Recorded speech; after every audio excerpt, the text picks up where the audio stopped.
Frank, I have a question that I'm dying to ask you. In these moments, does the airport actually shut down? Is it completely dedicated to the first flight? How is it handled by air traffic controllers? In fact, what we've done is we've closed the airport to traffic for the first half an hour of the flight, because the first half an hour really is the time when we might potentially find ourselves with issues and need to come back.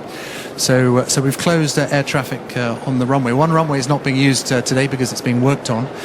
So that's going to be out of action for quite some time, and we've only got the one runway used, so it's dedicated to us for the next 30 minutes. Okay, so no traffic for the next 30 minutes? Okay, we're getting very close to the takeoff now. The chase plane is positioning itself, so very shortly the crew will be releasing the brakes and the engine's being run up to full power. And he's on his way.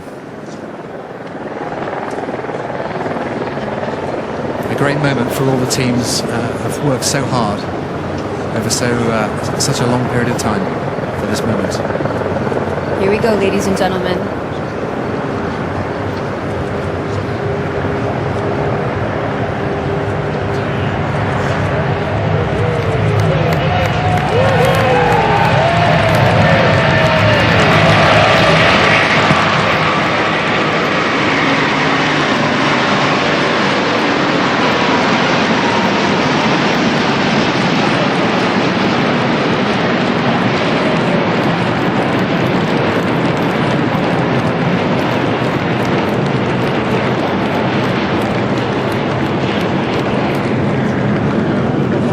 Do you believe we have takeoff?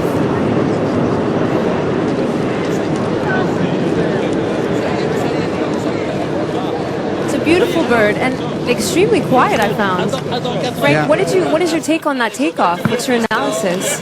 Well, it looked very nominal, to be honest. It's great to see it flying. I know everybody will be delighted. There's a lot of happy people out there that have been following this program for so long.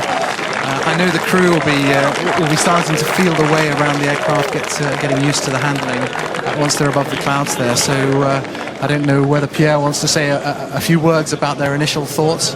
Absolutely, like you feel it's a standard takeoff. Acceleration was correct, rotation rate was nominal, pitch attitude normal. Good stability in the trajectory of the airplane. So I think that it looks like he has flown already 1,000 flying hours. A very good start. For the non-technical viewers, I believe that means 2 thumbs up. Yeah, Pierre? So Absolutely. That means 2 thumbs up. Yeah, exactly. To pilots as heroes, I think I looked at them as people I would like to be. I'd like to be doing that job. Particularly to be in this position, doing it first flight on a significant new airplane is a huge privilege. So I hope people look and think, yeah, you know, I'd like in 20 years' time to be doing that, but not a hero, I hope.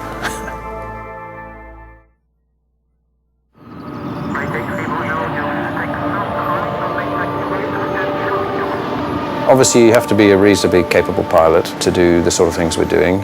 Not exceptional, but you know, capable.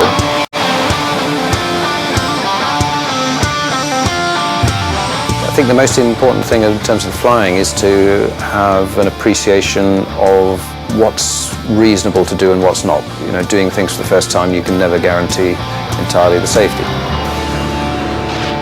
It's a mix, really, test flying. Some of it is extremely mundane. So a lot of it can be gathering performance data and whatever. And then there's the other side of it, particularly things like handling qualities, where you're trying to tune the flight control laws. That's where it comes down to much more gut feeling, trying to put yourself in the place of the average airline pilot and say, okay, I can fly that, but then I've been practicing this all day. You know, is an airline pilot at the end of a long overnight flight in difficult weather conditions, is he going to find it easy to fly? So it becomes much more subjective, and you're relying on experience, what you've seen people do in the past, and how it feels for you. I haven't participated in a first flight of a brand new prototype airplane like this before. I did a first flight of the second A380 that flew, and that's not really the same thing because by that stage the airplane was reasonably well known. So I know this is going to be, in that sense, a new experience for me.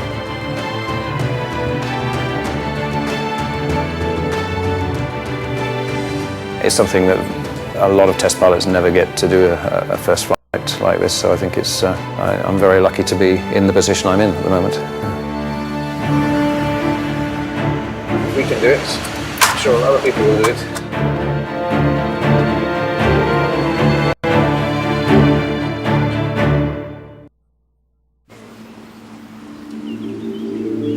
Je suis né en 1950 en Bourgogne, une région très sympathique, hein, forêt, le vin, enfin, on y mange bien, une belle nature. Et enfant, je voyais déjà des avions passer dans le ciel avec un fort vrombissement. Donc tout enfant, j'étais déjà tourné vers ce qui volait. Ma famille n'était pas tournée vers l'aviation, c'était une famille plutôt modeste. Et ils m'ont poussé à faire des études. Quand je leur ai dit, j'avais déjà 18-19 ans, quoi. Auparavant, non, j'en ai pas tellement parlé. Ils savaient que j'étais intéressé, je n'ai pas tellement parlé. C'était une démarche tout à fait personnelle et volontaire. Ma mère aurait souhaité que je fasse un autre métier, mais comme ils ont vu que j'étais vraiment très intéressé, ils n'ont pas freiné et ils m'ont laissé faire. Donc après 2 années d'études supérieures, je souhaitais pour ma part trouver un équilibre entre un engagement physique et un engagement intellectuel, ce qui n'était pas évident. Et en fait, ce métier de pilote de chasse convenait tout à fait à ce que je cherchais. Quelquefois, il y a des engagements très forts, mais on a envie de les vivre, on est un peu passionné. Donc, à partir du moment où on a la passion, il n'y a pas trop de difficultés, quoi.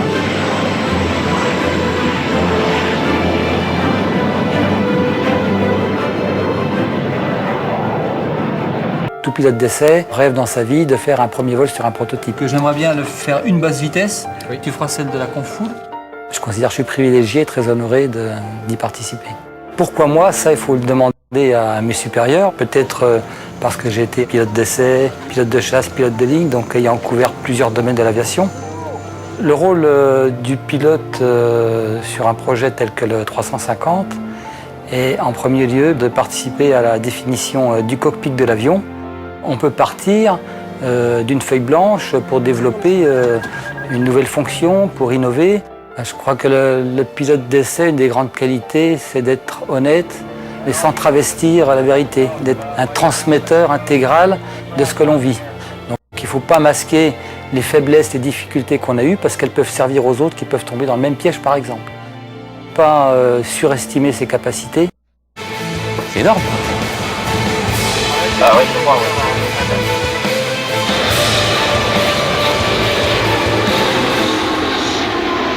Alors peut-être que le 350 c'est mieux encore. On va voir après le premier vol. C'est important pour moi pour me dire ah ben je suis arrivé où je voulais. Après je sais pas où je vais, dans les étoiles, je sais pas.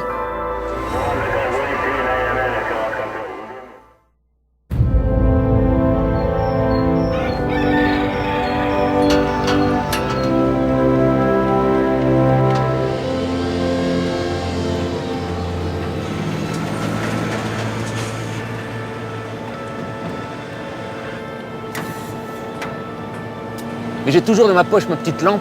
On voit bien tout comme ça. Et Toy, tu sais pourquoi il y a ces étiquettes là? J'ai la réputation d'être dur vers beaucoup de gens, mais je suis très très dur vers moi-même. Hein. Hey guys, what's that? Here. Why is on floor? Je ne conçois pas d'avoir un échec, quoi. On doit y arriver. Peut-être que ça va pas être simple, mais on va y arriver. Il y a les gens qui ont conçu l'avion, les gens qui ont été vendre, les gens du bureau d'études qui donnent ça au manufacturing, et ensuite il faut un point focal pour essayer de collecter toutes les informations. Et généralement, c'est le mécanicien navigant. Et ces informations, une fois qu'elles sont collectées, je vais devoir les redistribuer en cours de préparation des vols ou en cours de vol vers les autres membres d'équipage. Je pense que sur les courses de voitures, il doit y avoir quelqu'un comme ça. Quelqu'un qui connaît la voiture, qui connaît toutes ses particularités, pourquoi il y a un petit déréglage là et ça, et qui sait dire au pilote, voilà, c'est ça. C'est pour ça que je suis très souvent sur la ligne d'assemblage, parce que l'avion est ouvert. Il y a le squelette, ils ont mis les intestins dans l'avion, ils ont mis les muscles, et bientôt ils vont finir par mettre la peau. Donc moi j'aime bien aller farfouiller un peu partout. Donc je vais aller voir comment c'est connecté dessus. Tu fais quoi avec l'avion, quoi? Généralement même, l'avion peut passer très souvent avant la vie de famille. C'est une passion. Le bébé est pas mal. Ça tarde de le faire voler, mais ça va se faire. Ça va se faire.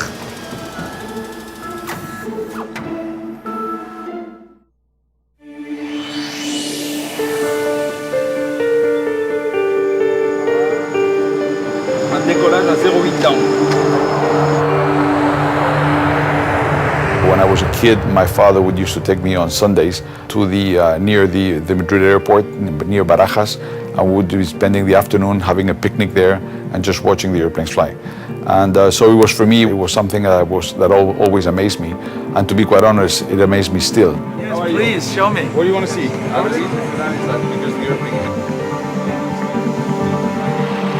I'll be driving my car and I'll be seeing an airplane take off or land, and I cannot avoid looking at it. So my wife gets really desperate about it because she thinks I'm a really safety issue when I'm driving my car and looking outside to see the airplane take off and land.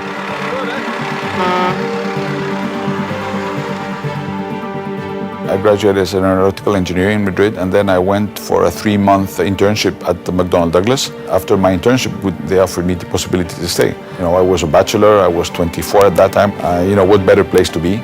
And that's where I discovered flight test. And I said, hey, this is a fantastic job.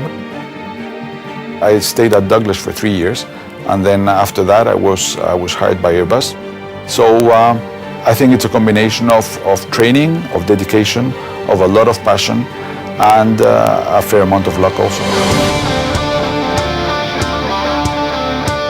Then from a professional point of view, I was extremely inspired by my first boss, who was Bernard Ziegler, who was I would say, the father of the A320. He was a visionary who trusted me, who was very tough on me, but that combination of trust and tough made me grow a lot.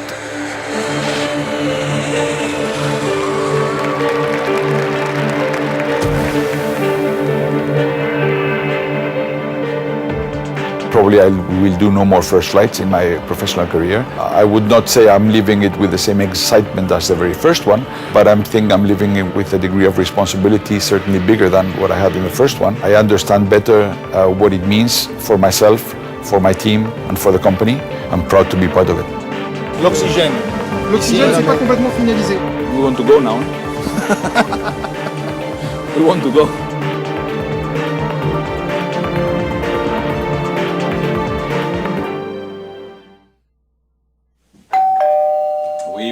Oui. Salut. Ça va, ouais, toi. Ça va? Et prends un café. Un petit café Manissa. On a une demi-heure aller, une demi-heure de retour. On fait nos briefings particuliers. Moi, j'ai bien avancé dans ma doc de vol. Qu'est-ce qu'il est beau, hein? Les photos hier. La forme de l'aile. We go, boulot. Oui. We go. C'est ta madame, hein? Allez, let's go. It is the role of the flight test engineer to decide what tests are going to be done on each specific flight, to define the procedure of doing those tests. He's then going to discuss with the pilot how those tests are going to be done, review the procedure, adapt it if necessary. Non, mais pendant le roulage, il faudrait donner des coups de frein, voir si le cul va dans le bon sens ou pas. Once that is agreed on board the airplane, he's really the test director. So he has the responsibility of making sure that the tests that are planned are correctly done, and he's getting the data that required by the design office. It is his role to help the design office try to find those solutions. Donc je vais vous mettre le 273.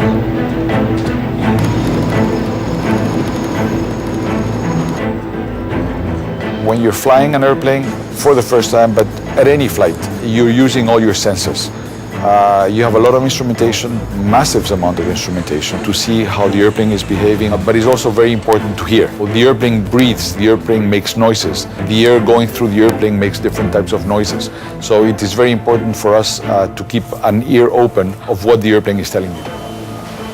There's also preparation going on whilst the airplane is being built. Most of us spend 1 or 2 days per week in the final assembly line, seeing the airplane, how the instrumentation is progressing, so that gets us closer to the airplane also. Côté ici, là, donc water ballast, il y a quoi? Qu'est-ce qui reste? Il reste sur le water ballast. Les bidons sont installés? C'est facile, on attend le top de la falle pour l'instant. There is pressure, there is tension, but my role as the head of the team is to try to keep them clear of the pressure, so that the guys can work quietly without going through that pressure. Tu fais une promesse. You feel a lot of responsibility to all those people who have built the airplane for you, who have trusted you to take care of that airplane, and you're proud to be able to bring this airplane into the air so that they can enjoy it, they can feel the accomplishment of the job that they've done over the years. So it's a very important moment of trust amongst the six of us. We trust each other, but it's also trust about all the people who have actually designed and built the airplane. If there wouldn't be trust, there wouldn't be a flight.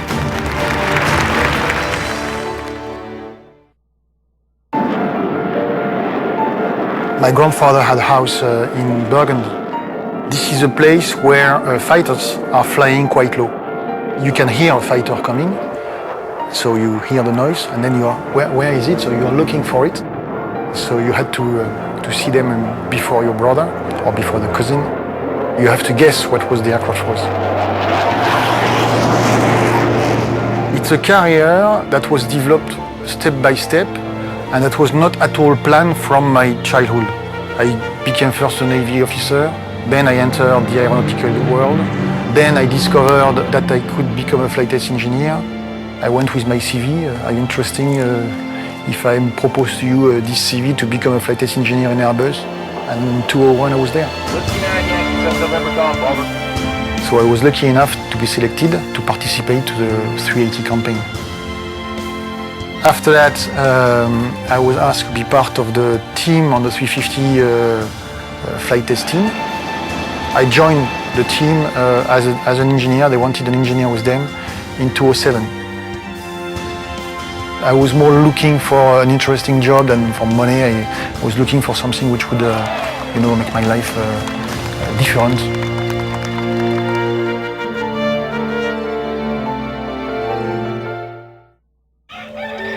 Là, ça approche et les gens veulent voir les combinaisons oranges, ils veulent voir l'avion ici qui va arriver dans peu de temps.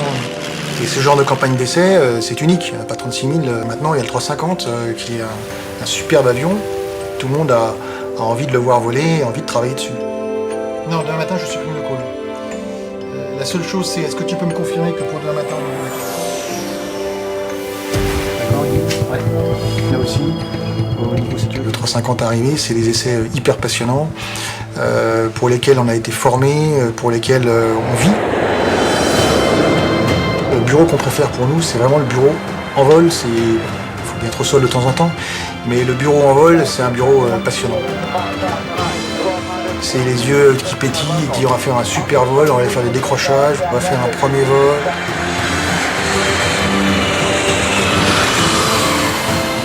Tous les essais sont intéressants. On est partitionné, on travaille sur les systèmes, on regarde certains systèmes. Donc il y a des spécialistes perfo, il y a des spécialistes moteurs, il y a des spécialistes commande de vol. On sait qu'il faut quand même un minimum de temps. Et plus on a de temps, mieux on se porte pour corriger les problèmes qu'on va rencontrer. Le premier vol, c'est un compte à rebours.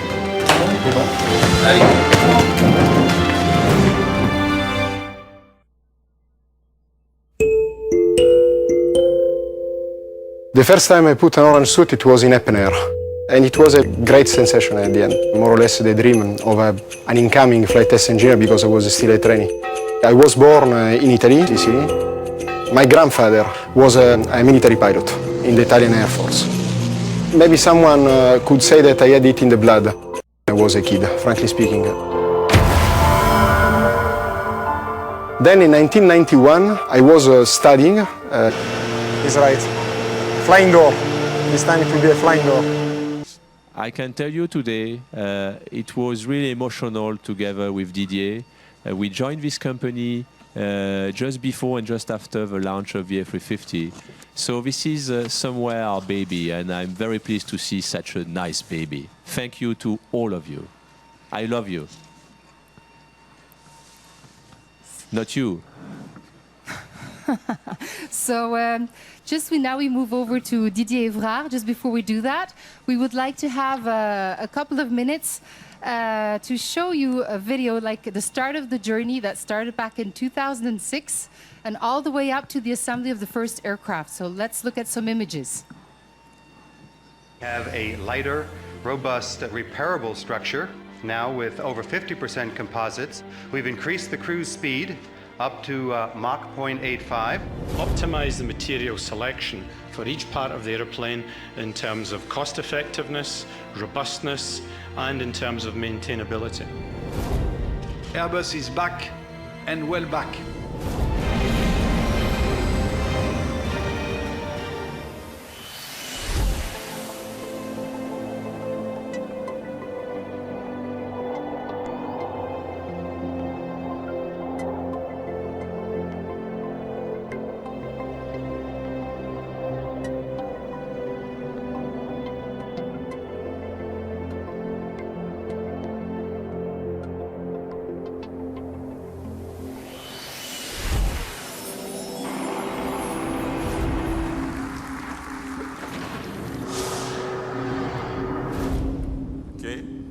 So what's happening now?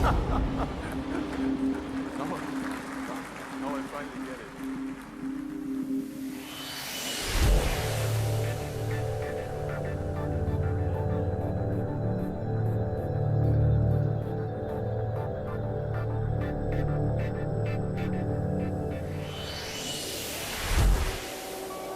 Well, we broke the 500 mark. Everybody gets excited about that.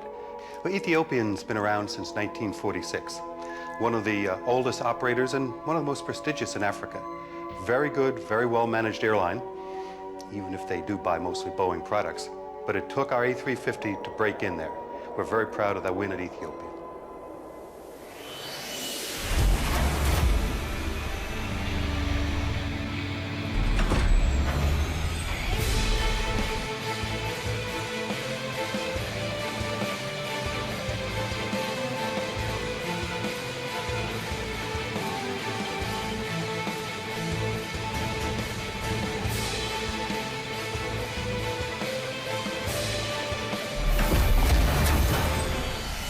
Rolls-Royce and Airbus have agreed that we put a more powerful, enhanced engine under the 350-1000.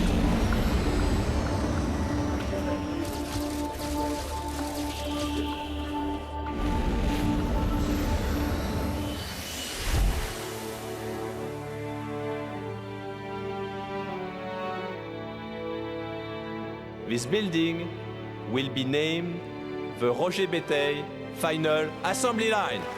Roger, please. You are not just building the A350, you are building the future of Airbus. So thank you very much to Fabrice for participating in our live program. I now turn to Didier. Good morning, Didier. Before we have a little chat, I would like to share some images with you of your first reactions this morning.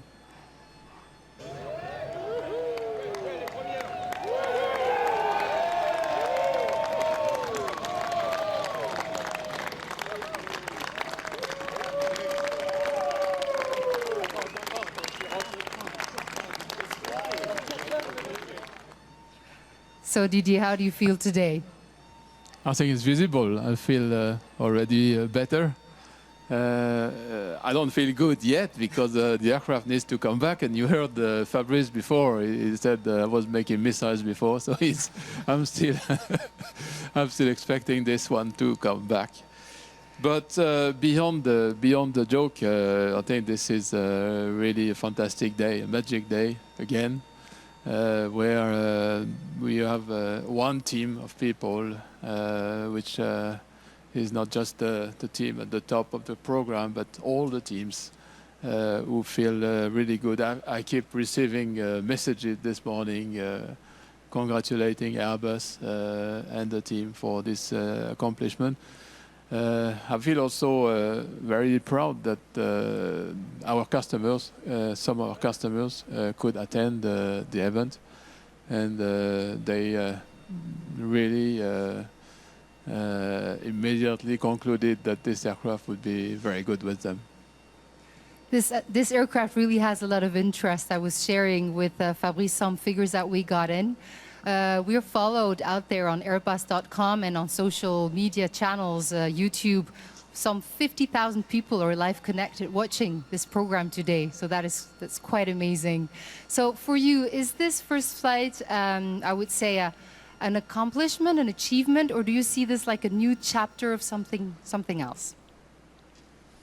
No, it's an accomplishment. We had to bring the program to this point. It was really quite something, I can tell you. And the last 8 months have been extremely intense for all the teams, because the first time you put everything together, structure, all the systems, all the complexity of this kind of aircraft, this new technology, is really something. And there is a day before and the day after the first flight, because then the aircraft has started to talk to you.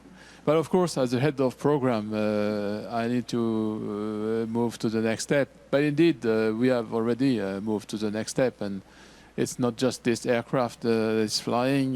We have already 2 aircraft in the final assembly line. There is much more in our factories already. So the industrial journey is going now to accelerate while we complete the technical development of the aircraft. So it's both an accomplishment and a transition, a more obvious transition into a next step. So we know aircraft programs can be complex. What would be your success drivers to get there? It's complex because of the volume of things that need to come together. This one was complex on top because we had new technology for the airframe and an aircraft. The airframe is a lot. Is not everything, but it's a lot, particularly during the development phase. So we had to really do a little bit more than on the normal program, with a lot of overlapping between new technology and full-scale development. And we had to develop new methods to accelerate the technology, to better anticipate the remaining risk and to cure the remaining risk while still progressing. So that was really interesting from a program management point of view. So today, the aircraft flying today is the -900 model. We also have a -800 and a -1000. I just got a message here saying that we might connect to some images with a message from Peter Chandler. Let's see what he has to tell us. Yes.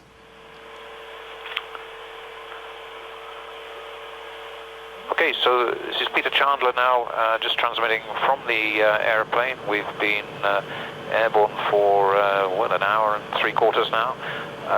We are still flying around about 13,000 feet, just over the northern part of the Pyrenees. The weather is beautiful up here, the views are good. And more importantly, the airplane is behaving extremely well. We've just finished validating all the high lift configurations of the airplane, so all the flap configurations of the airplane. The landing gear has retracted, and all is going well. The chase plane has been following us, so I hope you've seen some video from that. And very soon we're going to be climbing up to around 25,000 feet to explore the higher speed regime in the clean configuration.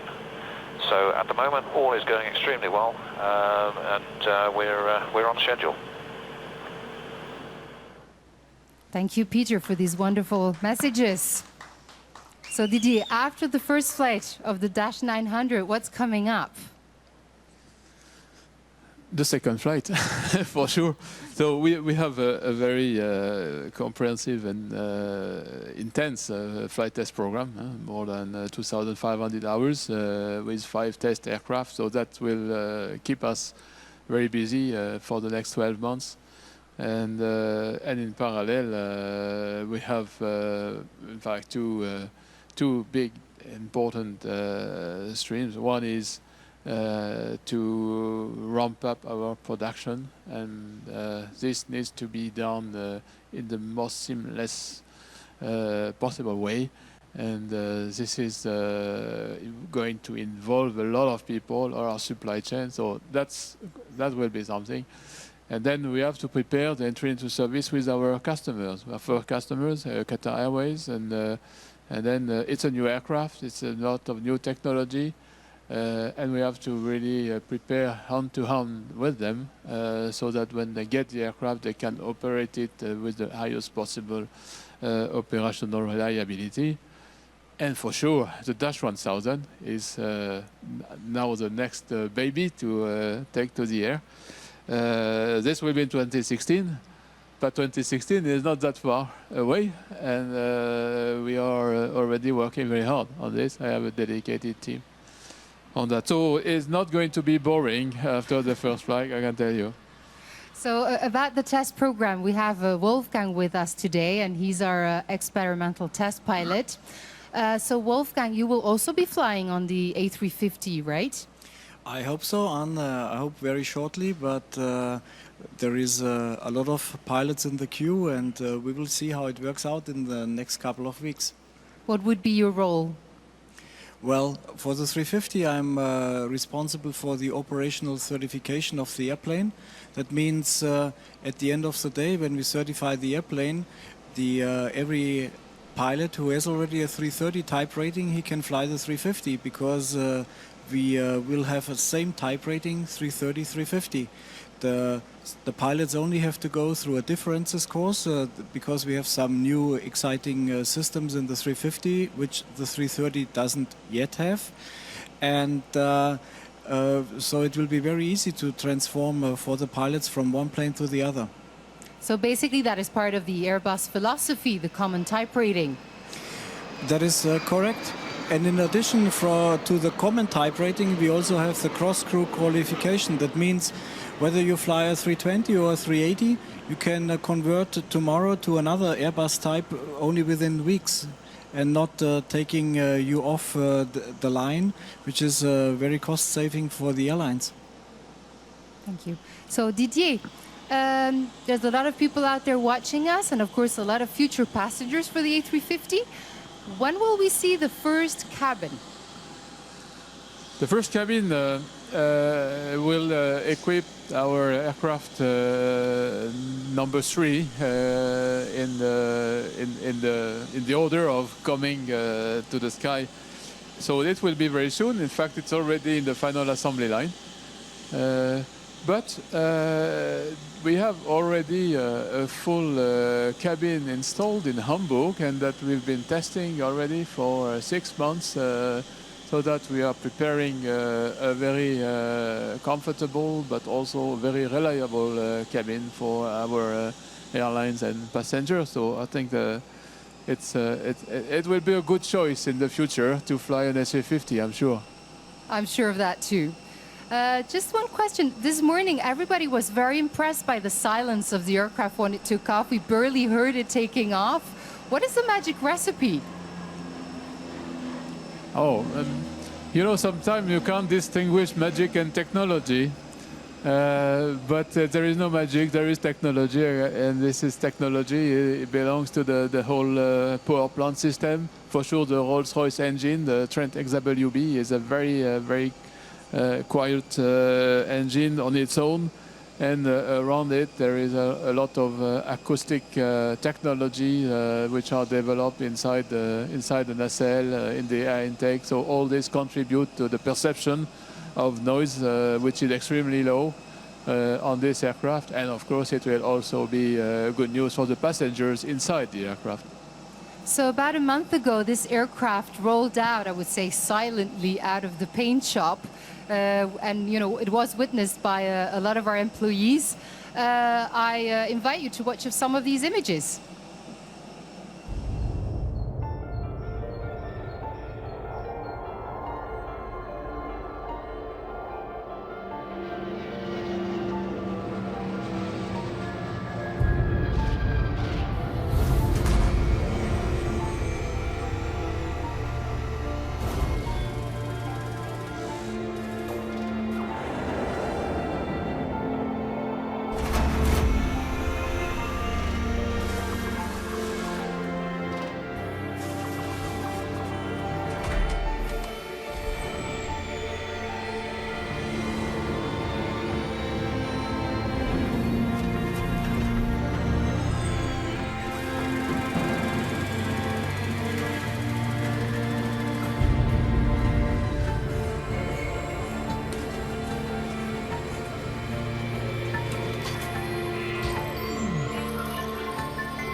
Maintenant les retouches. Non, il n'y a pas l'immatriculation. Ah si, elle est. Si.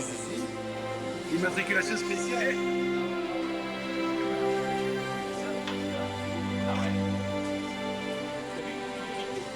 Il n'y a pas que le visuel. Il y a aussi les tactiles. Non, mais c'est félicitations. Ça, c'est très bien. On va aller voir ça de là-haut. Voir ça de là-haut.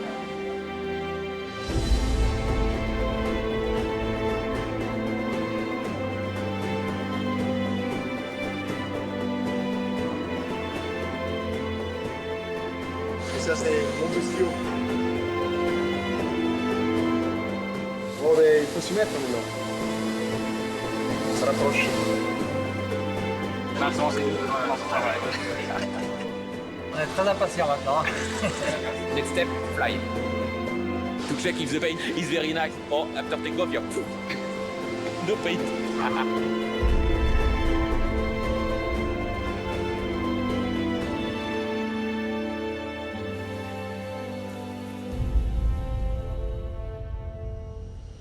So we thank Didier, who had to run off to his next meeting. I'm still here with Wolfgang Axmeyer, our experimental test pilot.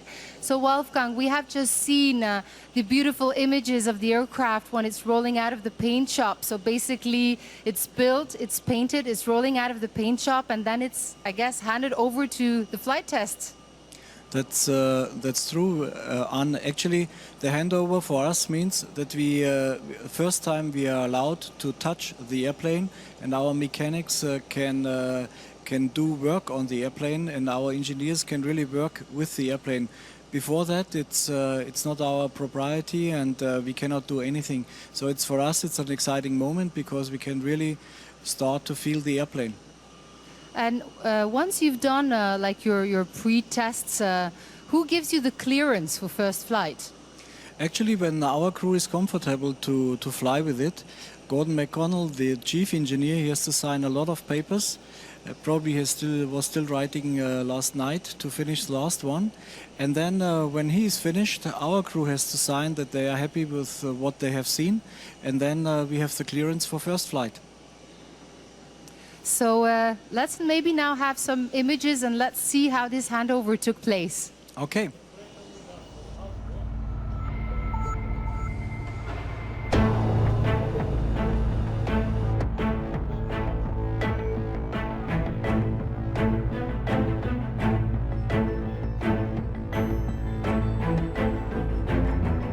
It is the time when we hand over the responsibility from the manufacturing organization to the engineering organization.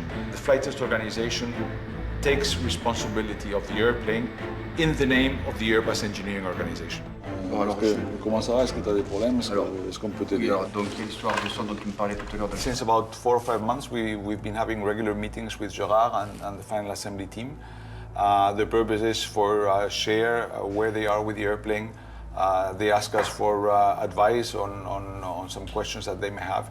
It also allows us to get familiar with the difficulties that they're having. The airplane is now under Gerard's responsibility. Tomorrow it'll be under Patrick's responsibility, so this is just ensuring continuity.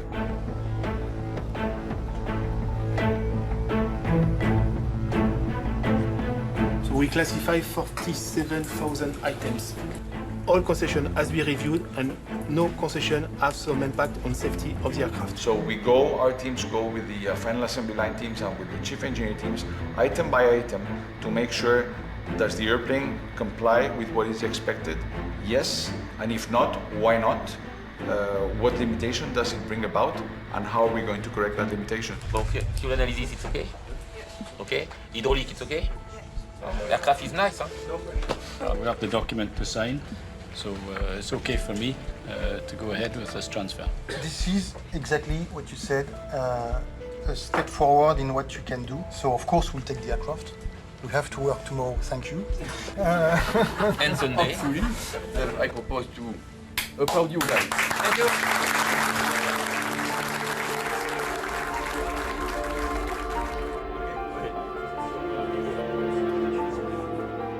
This is nearly 6.5 years' work in the programme since the beginning of 2007, so for everybody that's working on the programme, this is really a tremendous step. Thank you.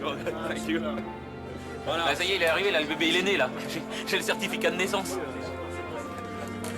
Je vais essayer de le faire grandir maintenant. We changed the desk. We are coming from a ground desk to a flying desk, and that's great.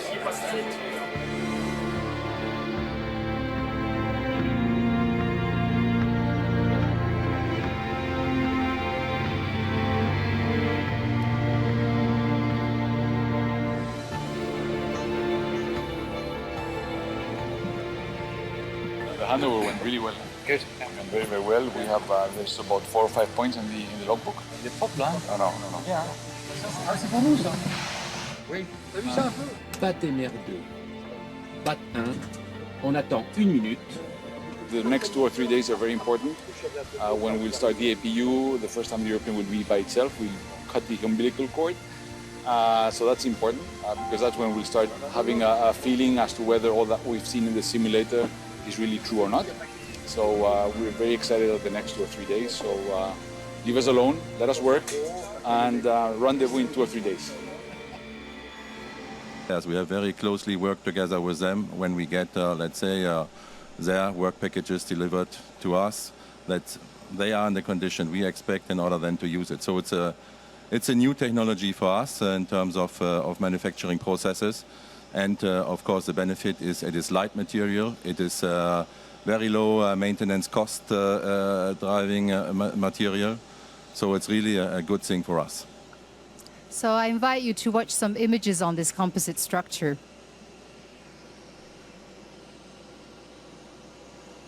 Voilà, dans un des centres d'essais, donc des essais structuraux, on vient tester la plupart de nos pièces de façon à en établir la performance mécanique. Ce fameux matériau carbone dont est fait l'avion, à plus de 50%, c'est noir, ça c'est la caractéristique du carbone. Les performances mécaniques associées qui permettent un gain de masse, la capacité à embarquer l'avion le plus léger possible de façon à ce qu'il parcourt la plus grande distance possible avec un minimum de carburant. Notre objectif était aussi d'améliorer la maintenance et la maintenabilité. Peu de corrosion, voire pas, puisque le composite ne corrode pas. Il n'est pas sensible à la fatigue. Donc on vise un intervalle d'inspection à 12 ans. Une fois qu'on a vérifié que tout était comme ce qu'on avait prédit, eh bien on va jusqu'à rupture, de façon à avoir la capacité extrême que la structure est capable de fournir. Within the domain in which we will test the aircraft, so what we call below the limit loads of the aircraft, there will not be much difference compared to a metallic aircraft. There will be as a difference is permanent deformation of structure will be at higher loads relative to a metallic structure. So higher loads is putting more weight on the aircraft, on the structure itself, putting more strain on the structure itself by doing maneuvers or by increasing the weight of the aircraft. Le premier vol, c'est toujours un moment sur tous les programmes, quelque chose que l'on vit tous avec beaucoup d'émotion. De le voir, cet avion décoller, pour moi c'est toujours un moment magique. So, Andreas, we designed this aircraft using a DMU, a digital mock-up. Could you explain what that is? In fact, let's say, in the early days, we used a pencil and a piece of paper and we designed on this. Then the next step was to design, let's say, in a static way in two-dimensional cases. Now the DMU, the digital mock-up unit, is in fact a 3D design where we can look at the things before we even start to build them. We can optimize them for production processes. We can optimize them for their use on the aircraft. And even we can make them move in order to test already manufacturing processes, handling processes for our employees when they are working on the aircraft, maintenance for our customers if what we are planning for is the right thing to do. So it's really something where, in fact, we can build the aircraft electronically before we even start to, let's say, take off any chip of material from the goods. So it's basically all about shaping efficiency. So let's now have a closer look to those engines. Those are very powerful engines, Chris, and I guess, or I think they're just a little bit bigger than the ones on the A380. That's right. First, I'd just like to say thank you very much for welcoming Rolls-Royce here today as part of the family that's created the A350. We're very proud of the engines. As you say, they're more powerful than the ones that we've previously used on Airbus products, and they're clearly far more fuel efficient. It is the world's most efficient aero engine, and we've had more than 2,000 engineers and scientists in our facilities in the UK and around the world in creating this engine that, as you also saw on takeoff, isn't just fuel efficient but remarkably quiet and environmentally friendly as well. I think we have some images that we can show you. Let's look at the images. Provide trust to make the aircraft fly, but what is very important as well, it has to satisfy some constraints which are quite important today. The consumption, in order to be attractive to the customer. The noise is quite important.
So change of scene, we've talked about the industrial side of the aircraft, we've talked about the cabin, we have had feedback from our pilot from US Airways, We've had a discussion on the engines of the XWB, the Trent XWB engine.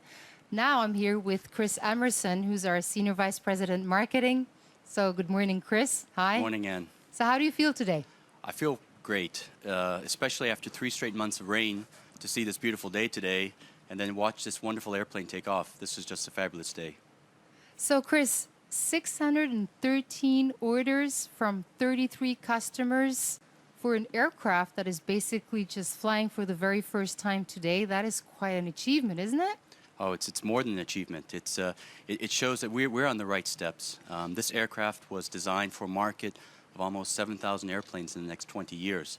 And with 600 orders already today, we have the confidence and we know that this aircraft is setting the standard for the future. So could you give us a little bit like what are the key features of the A350? You know, why is it such a bestseller?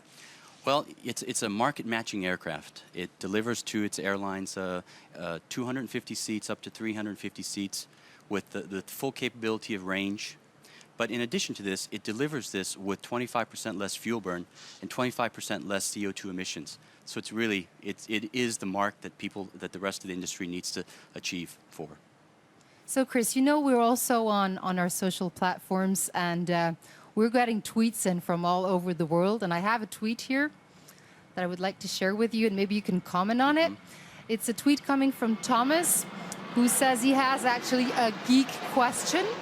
He is wondering why the A350 has these black cockpit window frames. Why the cockpit windows? Why are they black? Well, it looks really cool, so I think that's one of the factors. But no, more seriously, it's also for shading, and also the design of the windshield has been designed with its curvatures to also to assist in the overall aerodynamics of the aircraft. Could you tell us a bit more? Because, of course, today we're focusing on the Dash 900, which is doing the first flight, but it's a family, right? And what other family members do we have? Well, it starts with the Dash 800, around the 250-seat category. We have the 900, which you saw today, Anne, take off, which is around the 300-seat capacity. And then we go up to the Dash 1000, which is the 350-seat plus category of an aircraft, which we will have out in 2017. So, Chris, you were talking about the global market forecast. So could you give us a little bit of those numbers, like the outlook for the whole market and more specifically for A350? Well, what's interesting, Anne, is we've been now over the last 6 years in a recession. It's one of the worst financial crises that the world and the industry has seen. Airlines were taking out seats, so taking out capacity. Yet we did see that during this period, the emerging economies continued to grow. And that gave us comfort that there would be a light at the end of the tunnel. I think we're seeing that today. So we've had 3 consecutive quarters of traffic growth. So this is a really good sign. And when you think about where this growth is going to come from in the future, it's from the emerging regions, and it's really those countries connecting each other, and it's not in one block of a region, but we're talking about Asia to Latin America to Africa to India, around the world, and this is going to drive long-haul traffic. And this aircraft here and those 7,000 aircraft that will be delivered in the next 20 years are going to support that long-haul traffic growth in the future. So for people watching us today who would like to buy an A350, what would be the price? Well, I have to look for John. I think John's in a really good mood today, and if you're interested, You'd give a discount? he'll check with Fabrice, and maybe there might be a discount on what you can get. Just for today, then, because it's the first flight. It's really today, first flight discount only. So we heard François Caudron talking about the cabin, and he was explaining a little bit the key features, and he was explaining to us how we've come to defining a cabin with a lot of input from the airlines. From your perspective, I mean, for our future passengers watching us today, what is going to be different for them? You know, what is going to be so cool about flying on the A350? Well, first of all, the A350 sets the standard of comfort. We are more than 1 inch in seat width than any of our competition. And when you think about long-haul travel, that 1 inch really will start to add up over the hours. In addition, with the mood lighting, you saw in the video just recently, mood lighting, with the lower cabin altitude, you will arrive at your destination really feeling well. It has less impact on jet lag. So the passengers will just really enjoy traveling on the A350. That sounds very attractive. So how about I took you guys on a virtual tour of the Absolutely. A350 cabin? Let's have some images. Let's go.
So that looks very promising. I'm really looking forward to flying on that cabin. Absolutely. So we're connected on Twitter, on Facebook, on all the social platforms, and we are getting in tweets from all over the world. And here I have a tweet coming in from Apron Media, so I'll read it out to you. What route did you have in mind when designing the range payload capabilities of the A350? Is there anything you could say about that topic, Chris?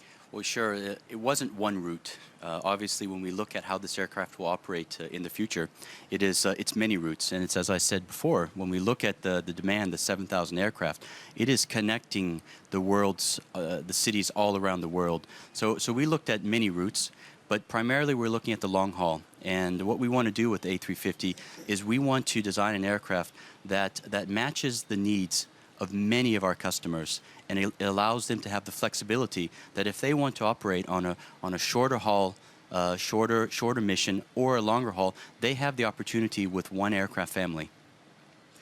And there was a lot of talk there were comments going out there that the A350, like in a discussion with the journalist, said, well, but the A350 has been designed for the Middle Eastern market. What can you say about that?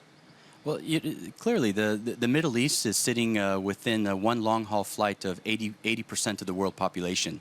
So it is a design point, and you want to have an aircraft that can reach all of those destinations. And that is one of the big factors, and we do look at that. But it's just not only the Middle East.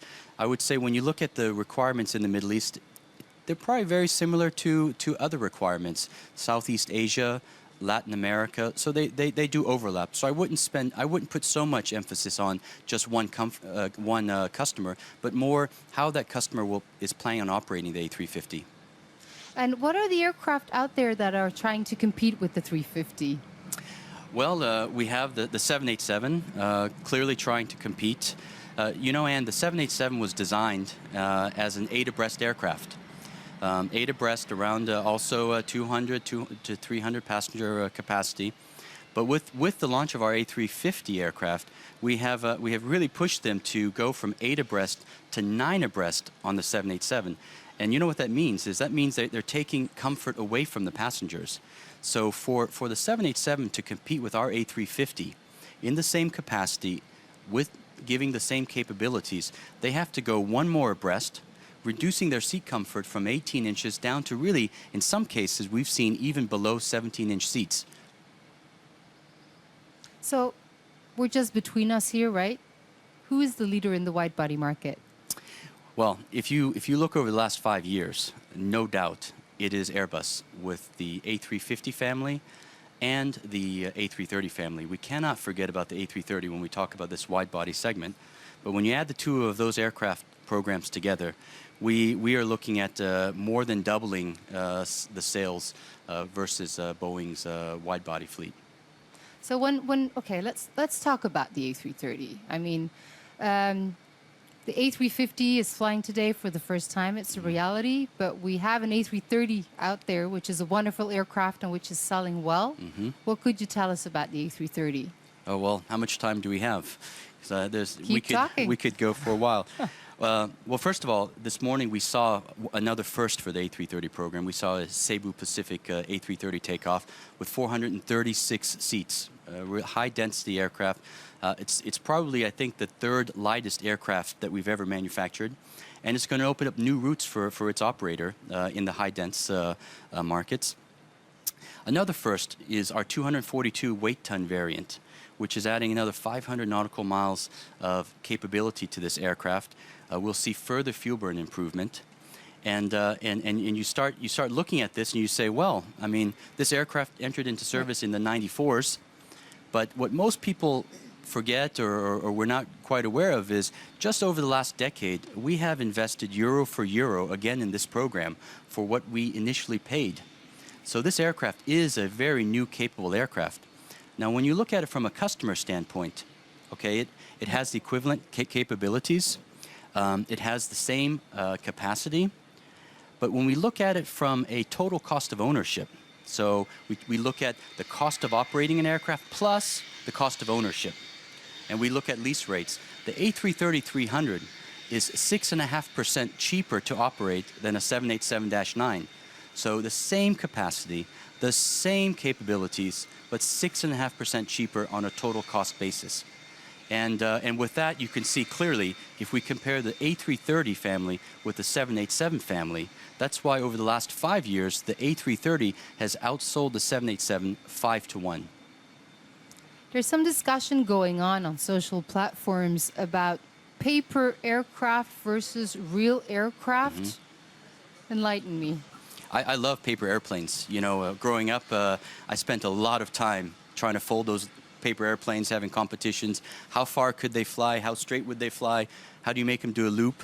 But the one thing that we all can say is that paper airplanes don't take off like the one today.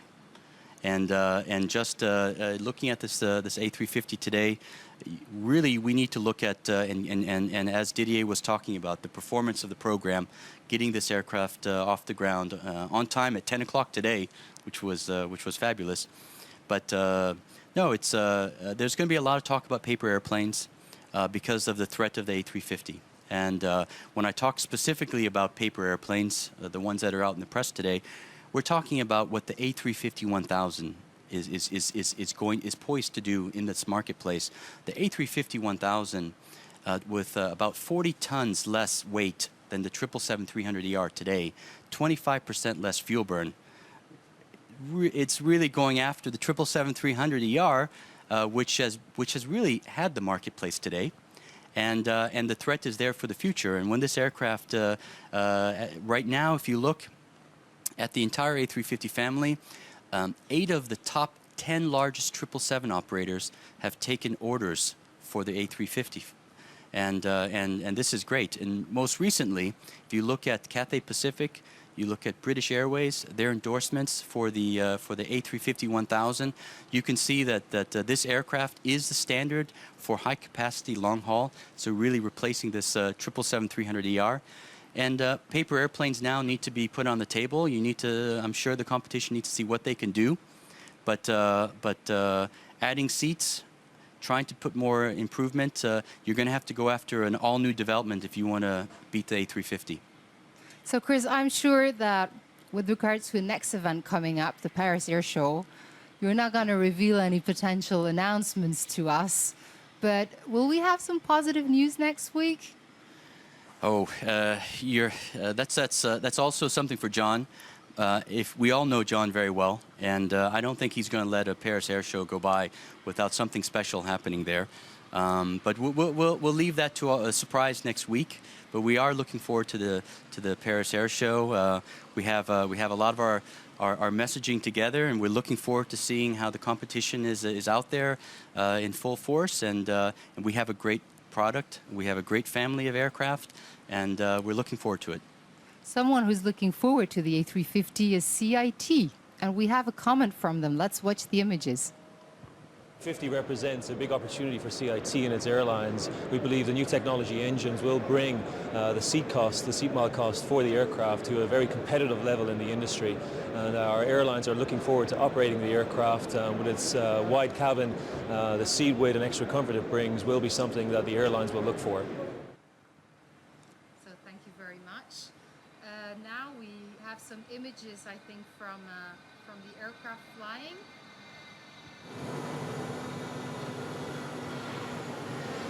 That looks really beautiful. Wolfgang, what about it? You as a pilot. Okay, as far as I can see here, we see the airplane, the landing gear is up. Looks like they have some flaps out, so they are in probably flap 2 or 3 configuration, as far as I can see it from here. From what I've heard before, they have done almost the full flight envelope from basically 10,000 feet to 25,000 feet in all configuration. And if I look at the timing, they probably already prepare again for coming back down and prepare for the landing. So Chris, about these images, what does that inspire you? Excuse me. I'm ready to go for a flight. I haven't been out in a while, so I'll have to check with John and Kieran to see what my next trip will be. And it's exciting. It's a beautiful day. I mean, look at the image. We couldn't ask for clearer skies, and it's a graceful aircraft. Well, we spoke to Didier earlier on today, and the first cabin will be coming along pretty soon. So maybe we'll have an opportunity to fly on that one. Looking forward to that. Absolutely. Thank you very much, Chris, for being with us. So now I suggest we have a look at some of the major highlights since this morning.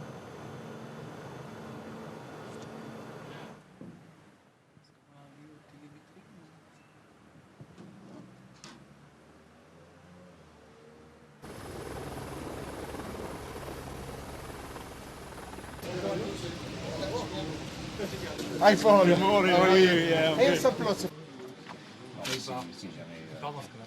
Emanuele, bon vol. Bon Didier, merci. Hein.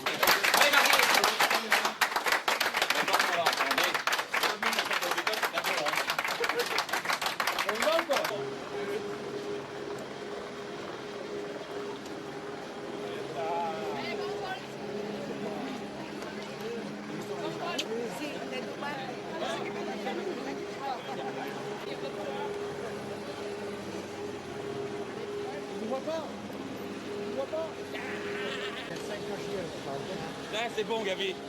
Merci. Ouais, je suis avec toi. Viva Italia.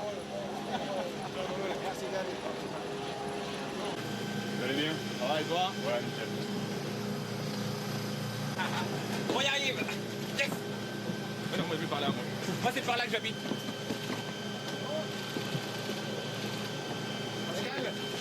Pascal, pas mal. Au retour à Ziegler, je coupe le bout de l'avion. Vous voulez que j'enlève la cartouche rouge ou pas?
So welcome back on the plateau. We have Frank with us again. And Frank, I've been told that we will connect to Didier, who's at the telemetry room.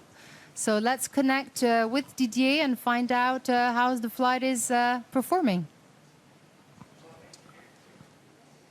Hi, Didier. Well, the flight is performing quite well. From last time, what they have done is that they have continued clearing the different configuration up to clean configuration. And at low altitude, they have accelerated progressively to 340 knots, which is the maximum speed, operational speed of this airplane. And they have tested also the stability of the structure and the stability of the sophisticated flight control laws that they have engaged. And just for the last minute, they have managed to climb to 25,000 feet with the sophisticated flight control law engaged. And they are now expanding the envelope towards higher Mach from 0.62 that they have cleared 5 minutes ago. So and they are going to accelerate progressively to 0.80. So just confirm they're going to explore the direct control law and the normal flight control law at 25,000 feet? Affirmative, Frank. They are going to make both. They are just going to repeat what they have just made at flight level 150. Okay, thanks very much for your input, Didier. It sounds You're as welcome, if everything's sir. it sounds as if everything's going just according to plan, which is great news. And actually, they are enjoying it a lot, I can tell you. No, I'm sure. I wish I was there with them. Bye. The upper covers and lower covers. The A350 XWB opens a complete new carbon chapter in the history of Airbus. What we are doing is we are building very long super panels and no longer full barrels, which are rather short for tolerance purposes. First of all, we have to build a very thin skin. It's partially only 1.6 millimeters in thickness, and therefore we have to reinforce the skin by means of omega stringers. To do so, complete new techniques had to be developed. For instance, we need to develop bladders to support the skin during the autoclave process. After curing and trimming, the panels have to be reinforced also in circumferential direction. Behind me you can see the transfer station for the handover of the laminate from the layup to the curing mold. The goal of the complete process development was a harmonized processes, jigs, tools and machinery, and we were awarded with an award for excellence for the outcome of this development process. You might know that wing covers are the biggest carbon fiber single part ever produced in aircraft history. Each cover has a length of 33 meters and a weight of more than 2.5 tons. We started the production of the stringers in our flow line, in our so-called stringer production cell, which is full of innovations which we developed over 5 years together with our Spanish colleagues. And even after we have demolded our component here in the industrial area, we have introduced quite some innovations. We are cutting the covers by means of water jet cutting. We are testing the inner quality of the component. In parallel, skin and stringers with a non-destructive testing device, and thereafter we are doing the painting and the sub-assembly of our covers. We have to mention that it's the first time for major components that two manufacturing processes are completely harmonized. It's a manufacturing process from the horizontal tailplane built in Spain and the vertical tailplane built here. Second innovation for the A350 vertical tailplane is for sure the new continuous joint, where we use big titanium fittings, very precise drilled and milled, and where we achieve a weight reduction of 100 kilograms.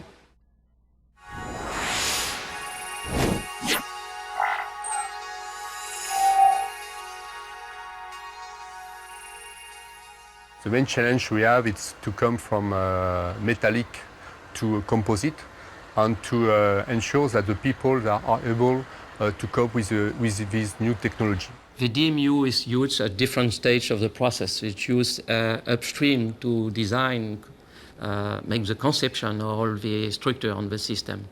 They are used as well by our manufacturing engineering to validate this conception, and used after in the second phase to generate all the instruction to the workers. The real benefit of this tool is that we can really be into the blue-collar shoes and turn around the aircraft parts and really be into the position where the blue-collar will be into the aircraft.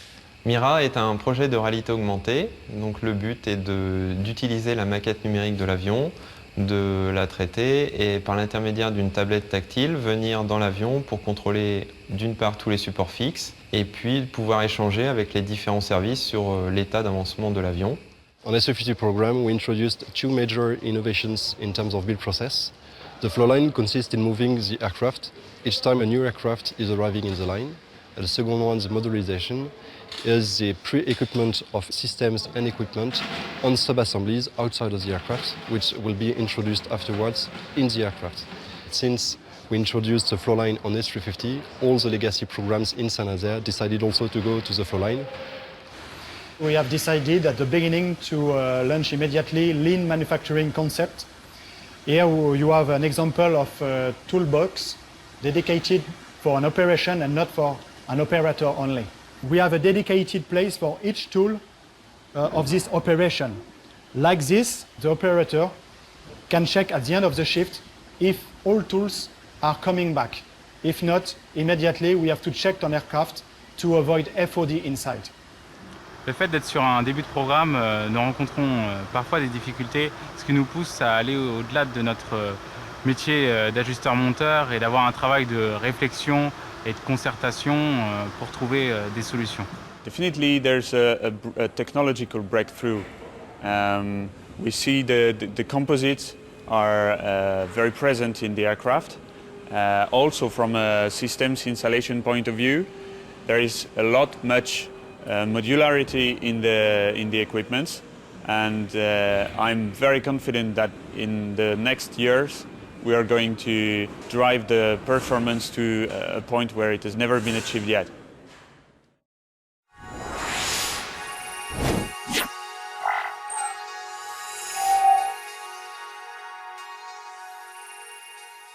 Yo creo que procesos tecnológicos a destacar, para mí hay uno principal que es la línea de montaje del A1. hay 2 estaciones, que son la llamada estación 60, y a partir de ahí comienza un montaje en una movie line en la que pueden montar cualquier pieza en cualquier estación. Esa versatilidad es muy difícil de conseguir y se ha conseguido perfectamente. El HTP se hace básicamente, fundamentalmente, de materiales compuestos. La parte que utilizamos de metal es muy poquita y aunque parecía muy difícil, todavía la hemos reducido más respecto a aviones anteriores.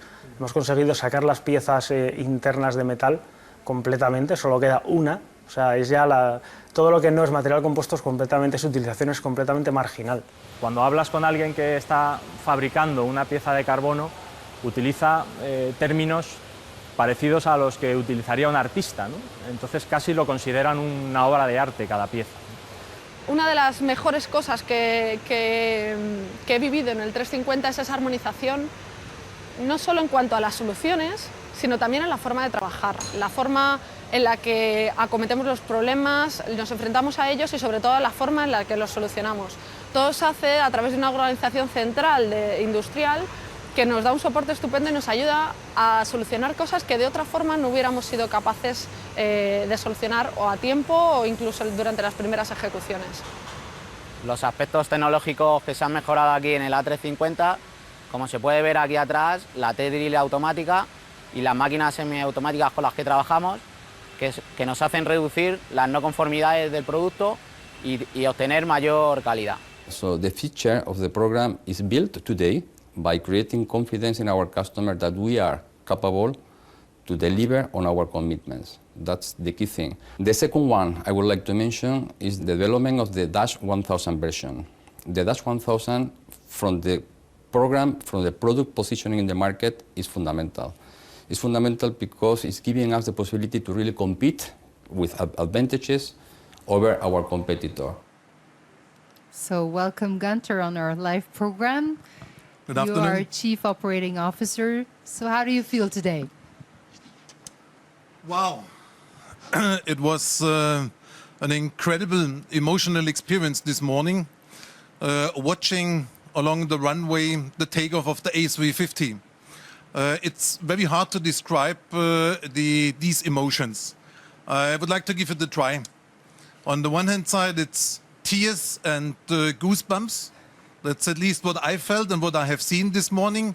But I think on the other side, the best way describing it is possibly it was pride, joy, happiness, because we made it. We finally made it to get the A350 up in the air. However, as the Chief Operating Officer of Airbus, it seems to be necessary to remind ourselves that the first flight is not making a ramp-up. So therefore, I would like to compare it with climbing a mountain. We are climbing the Mount XWB. And what we have accomplished with the first flight, we moved the base camp to a higher level, but it's still a long way to go to the peak of production, where we can actually deliver the aircraft on an ongoing, consistent basis to our customers, meeting our delivery commitments. So let's talk a bit about the build process on the A350. We just saw the images of 4 of our sites. So if you could explain to us how we're set up to build this wonderful aircraft. I would say it's almost unfair to my colleagues. You have just seen on the 4 video clips from the 4 different sites. Why I'm saying so? If you ask me for a more global picture, it's effectively impossible because I don't know where to start and where to actually put my emphasis. What you have seen here, this was not live, but this was live in the plants. Because as innovative the aircraft is, as innovative the way of building the aircraft is.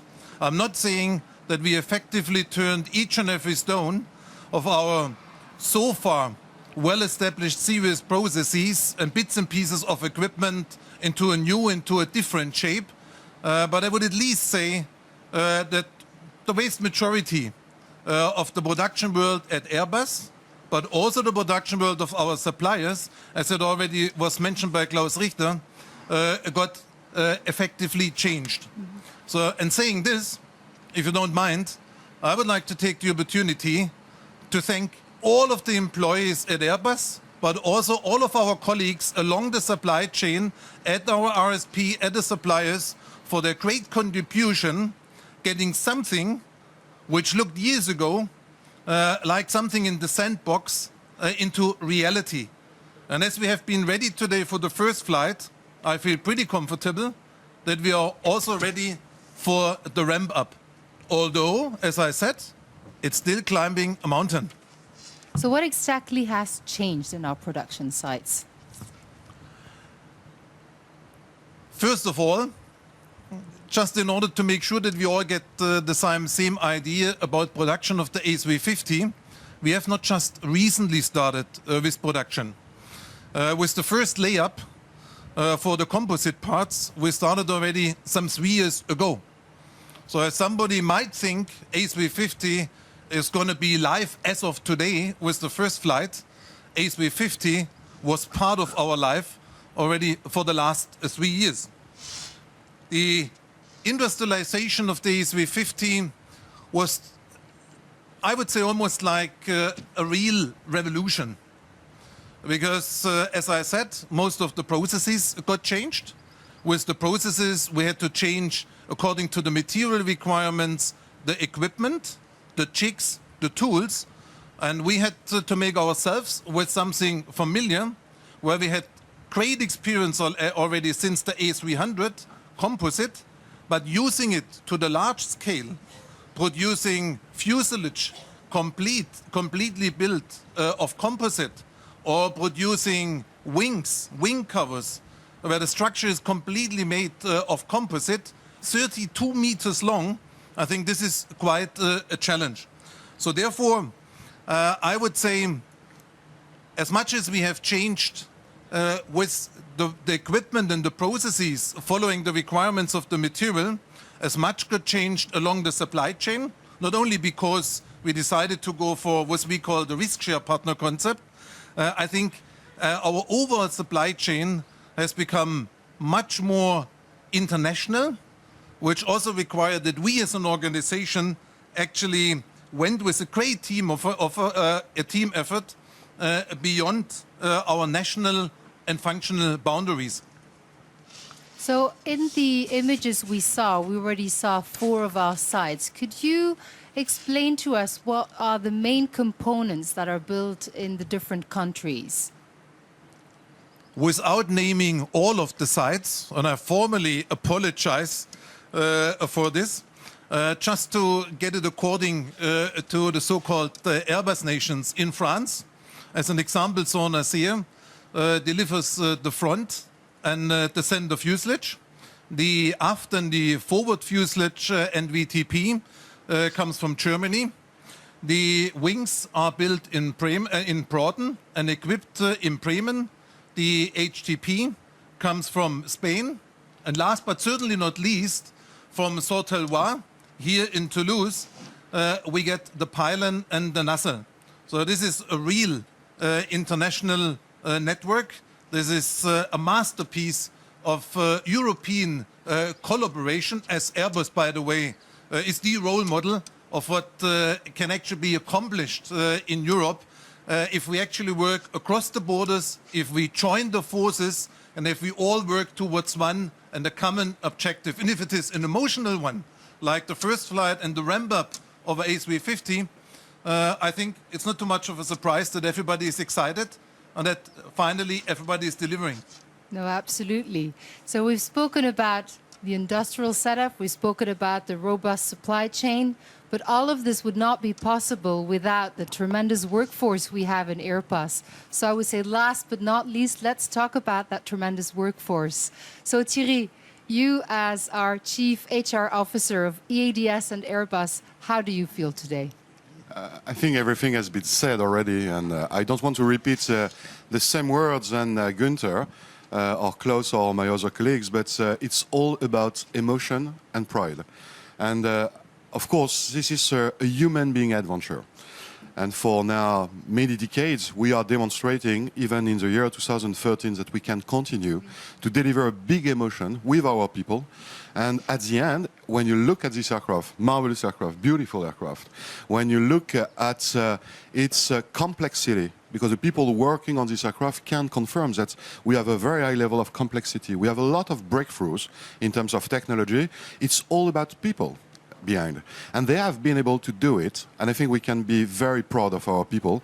And the first message I want to pass is a very big thank you to all the men and women who make Airbus every day and who have demonstrated that they can make such beautiful bird flying today with this beautiful sky. I think we have some images showing the rollout of the aircraft together with the employees around it. I mean, feel free to comment, Thierry, because this was for a lot of us a very emotional moment. So you see these images, and it's all about pride, I would imagine. Absolutely. And I'm sure that the people can exactly feel on their skins what we felt this morning, at the same time, at the same minute, at the same second. So quiet aircraft, so impressive aircraft. It means that we have impressive competencies behind. We have impressive passion of our people. And when we are very often talking about engagement at Airbus, I think in such situations we have the confirmation that the engagement of the company is demonstrated every day because it's the engagement of our people. And our people are fascinated by what they are doing. They are extremely proud with their families, with their friends, about what they are doing every day. I saw this morning many people being involved in the company many years ago who are now retirees, and they are still close to us looking at this aircraft. It's just impressive. So Thierry, nowadays in Airbus, how many employees work for our company? At Airbus, we have 60,000 employees working at the time being, and if we take our subsidiaries, main subsidiaries, it's about 70,000 people participating every day to the success story of Airbus. And out of all these employees, how many would be dedicated roughly to the A350 program? To the F350 program, it's about 12,500 people for the company, so active workforce. If, of course, we count on top the people who are with us from the risk-sharing partner companies, it's about 20,000 people already working for the A350. Wow, that's amazing. So in the meantime, we also have two of our fellow employees that have joined us. We will question them a little bit on their feelings today. So hi, Emily, and hi, Claude. Welcome to our program. We're very happy to have you with us. You were there this morning at the takeoff? Yes, we were there. You were there as well, Claude? Yes. So how did you feel when you saw the aircraft taking off? We felt very excited this morning when we saw our beautiful aircraft taking over the sky with such it seems that it was so easy, it was wonderful, we were so excited, and we were numerous people of the FAL involved in this historical moment. We were very proud and very happy. So, Emily, could you tell us a little bit what is your role? Yes, I'm working for cabin supply chain. I'm working in a team in charge of delivery of cabin supply chain equipments and parts in time and in nice quality to deliver to the FAL. We are in charge of giving a full transparency to the FAL for the delivery of these equipments. And we are now very excited because we will begin to enter really in the real installation process of all cabin modules. So we are very proud and very excited. That is to wonderful. Begin for the real beginning. Claude, what about you? How long have you been in Airbus?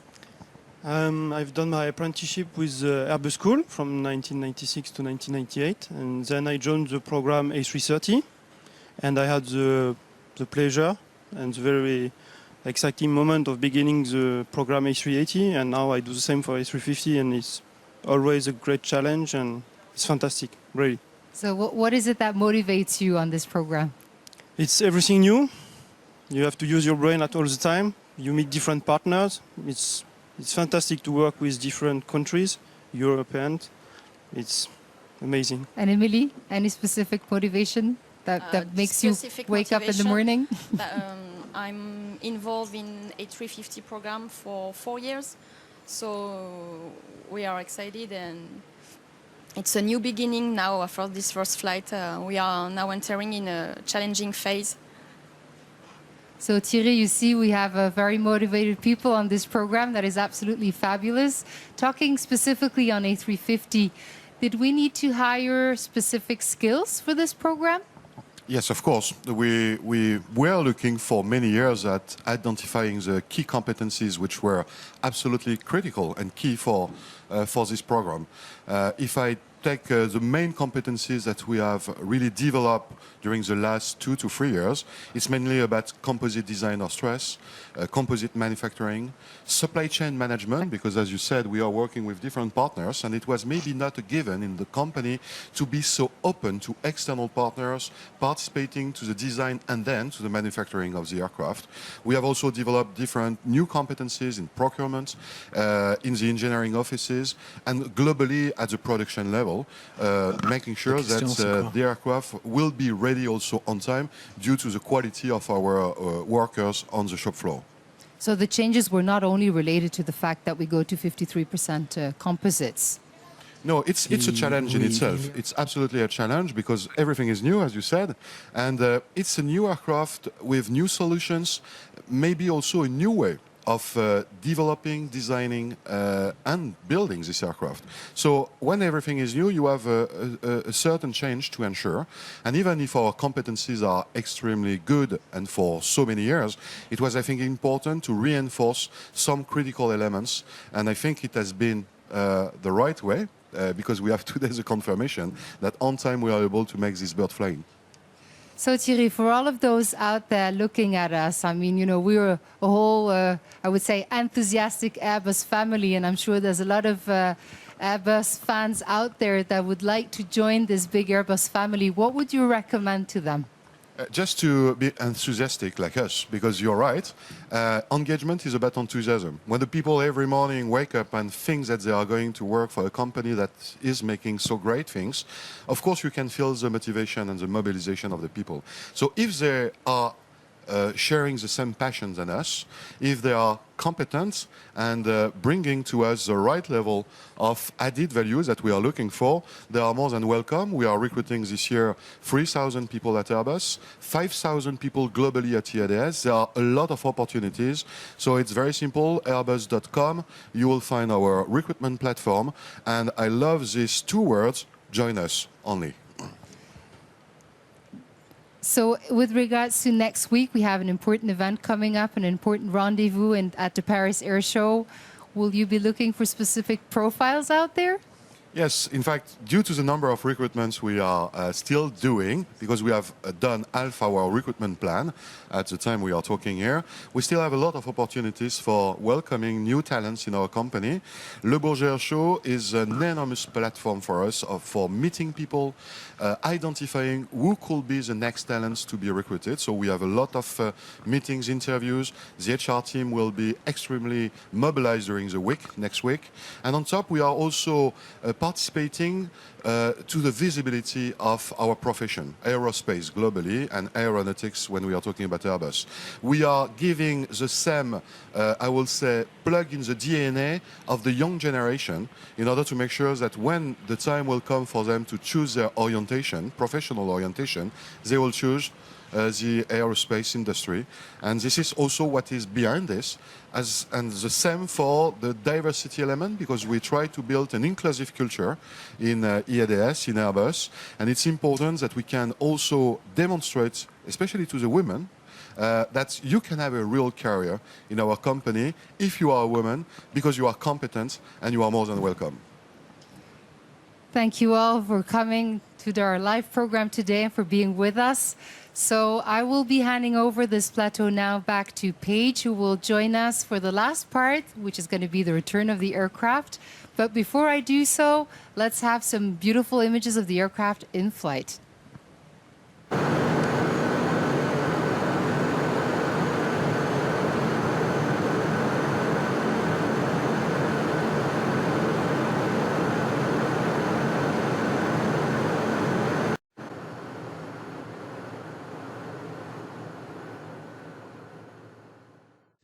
physics of the aircraft. But according to what I have learned from the beginning of the flight, we are very close to the predictions in terms of behavior, and I am totally confident they will enjoy perfect landing. I'm totally confident as well, even though I don't have any reason to be confident or not confident. I trust your judgment. Jacques, do you remember those moments upon landing, getting out of the A380, how you felt? In fact, we retracted the landing gear early in the flight, and we extended it rather soon afterwards because of this failure on the door I mentioned. And for this reason, we spent a very large part of the flight with the landing gear extended, but once it has been extended, we did not want to retract it again. So we are happy it is extended, which is the case today, I think, I've heard, and I don't think they will retract it again. No, once the various elements are extended, the gear and the flaps and the slats, then they will remain extended for the rest of the flight. For sure.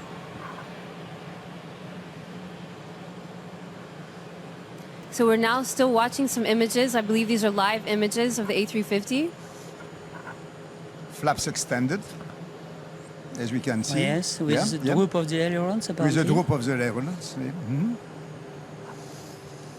So that's normal that the gear is out then, yeah? Sure, yes, sure, yes. Sure.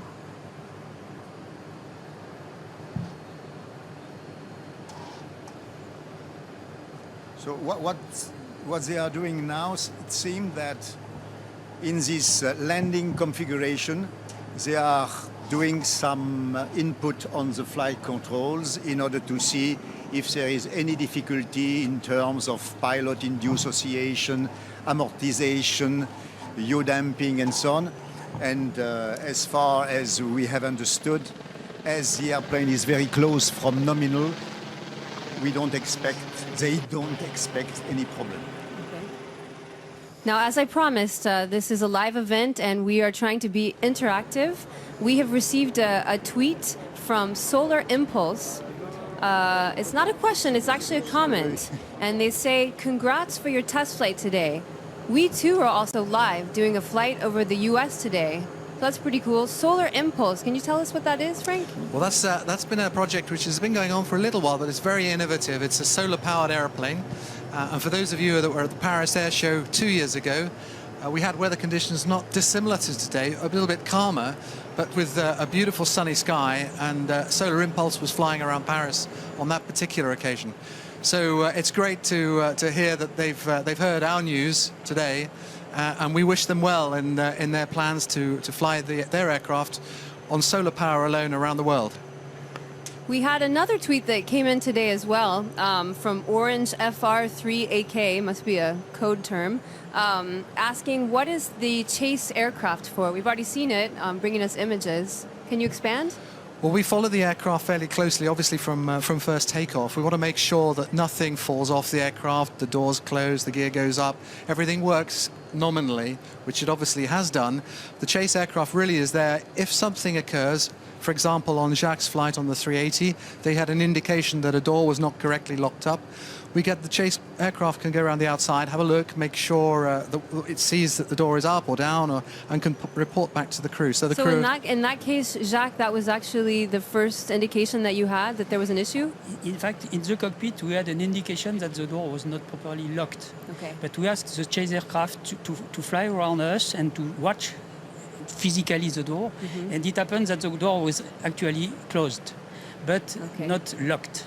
So and it was closed because of the hydraulic pressure in the jack closing the door. But if we had increased the speed beyond a certain value, beyond a certain value of speed, the hydraulic power is depressurized. So then the door would have slightly be again open, which was not desirable at high speed. Okay. Well, I hope that gives a good enough answer to Orange FR3AK. Thank you for your tweet. Now, I've had more time with Pierre and Frank, but Jacques, we haven't seen you much. So can you tell us a bit more about yourself and how you got into the industry?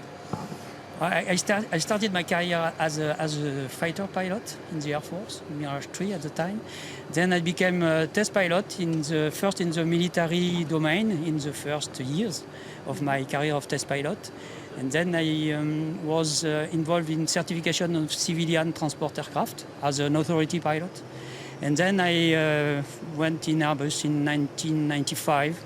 And since then, I've been test pilot in Airbus. I've been chief test pilot for 11 years. And I've been the project pilot of the A380 and involved in the first flight. Now, it's a rare occasion for me personally to be surrounded by three highly experienced test pilots. I have a question for any of you that whoever would like to answer. Is it every pilot's dream to become an experimental test pilot? Is it like the nirvana of the pilot's world? When we are speaking about pilots, I think that we have to divide the pilot population in two. Airline pilots generally does not dream to be experimental test pilot. They will dream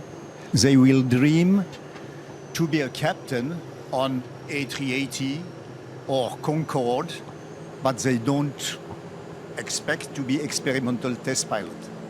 Airline pilot and test pilot, there is two jobs which are very different. For sure, for those guys which has been involved.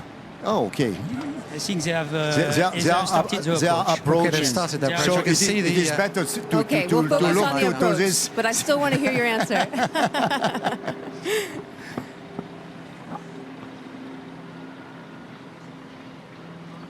You can see it shining in the sun just above the roof of the hangar. Here.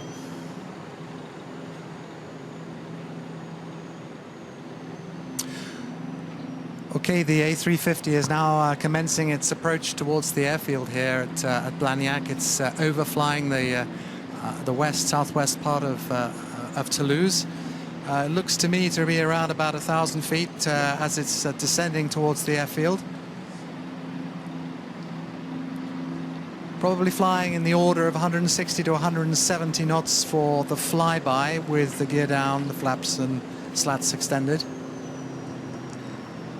As it flies past the delivery center, it should make a right-hand turn to show us the underbelly of the aircraft before repositioning downwind round the back of Toulouse town, and then to make its final approach to land on runway 32 left here at Blagnac.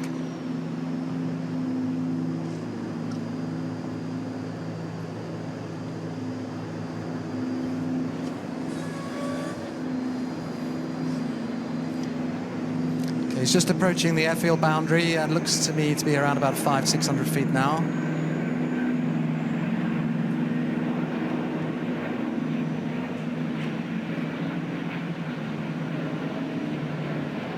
Landing is imminent. Let's really enjoy this moment.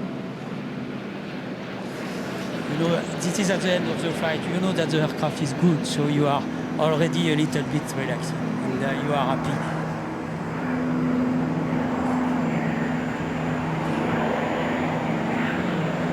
Exactly.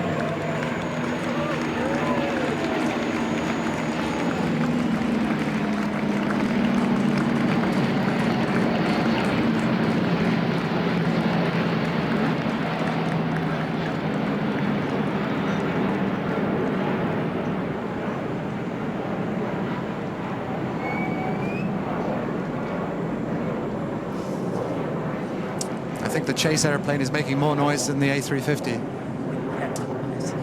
By far.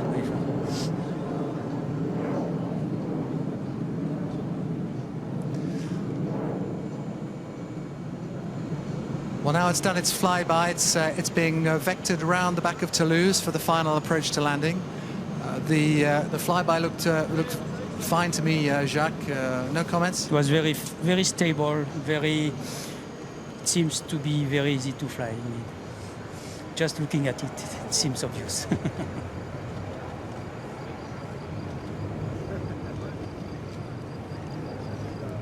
Jacques, does it look like it's as easy as riding a bike? Yes, a small bike in that case. Your famous quote from the A380. A small bike.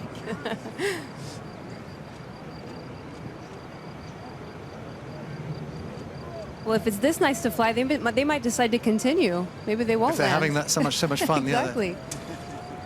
They are perfectly on time. Huh? This is a clue, saying that all works well. When you are on time with a totally brand new machine, it's impressive. Huh? It's a very good sign.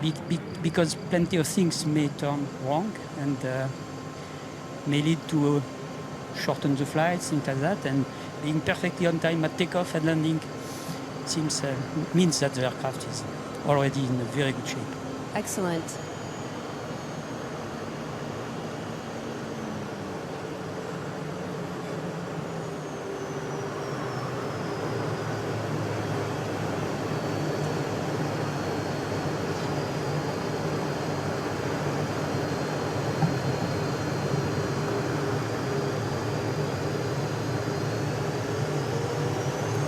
But of course, it's not over until it's over, and they'll be, as they're turning downwind there, they'll be going through their final checks to make sure everything's set up for their final approach and landing. Frank, they will be landing on the same runway as the takeoff, yeah? Yes. So 3-2 left? 3-2 left, yes.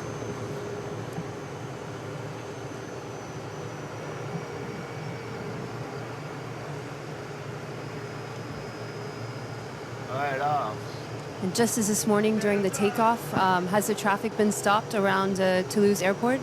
Yes, for the time being, until the aircraft is safely on the ground, we've now closed the airport to civilian traffic for the time being.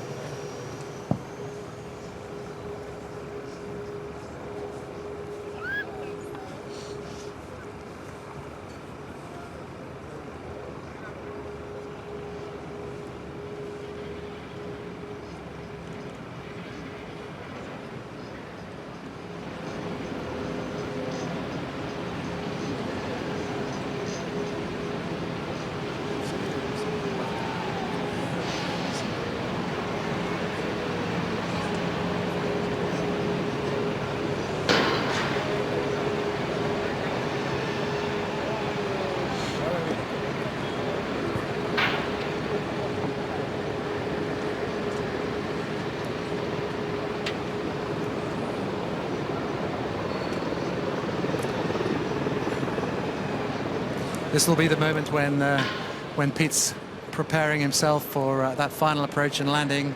He knows that all the eyes of the company employees are on him, so he'll want to make sure it's a good one. And we'll debrief him if it isn't. So it's not to target to be too perfect. You don't need to be perfect. You need just to be good. And if you want to be perfect, maybe you can miss it a little bit.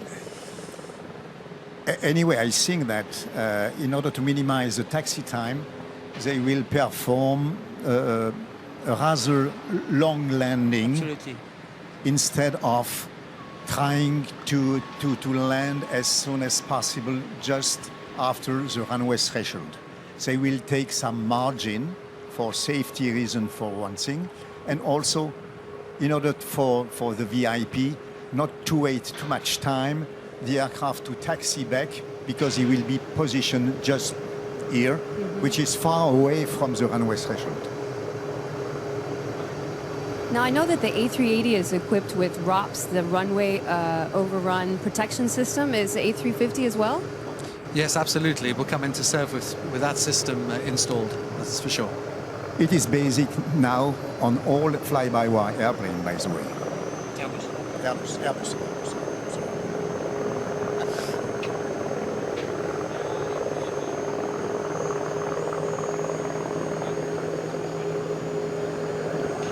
During the pattern they just did, they flew very close to Toulouse, center city.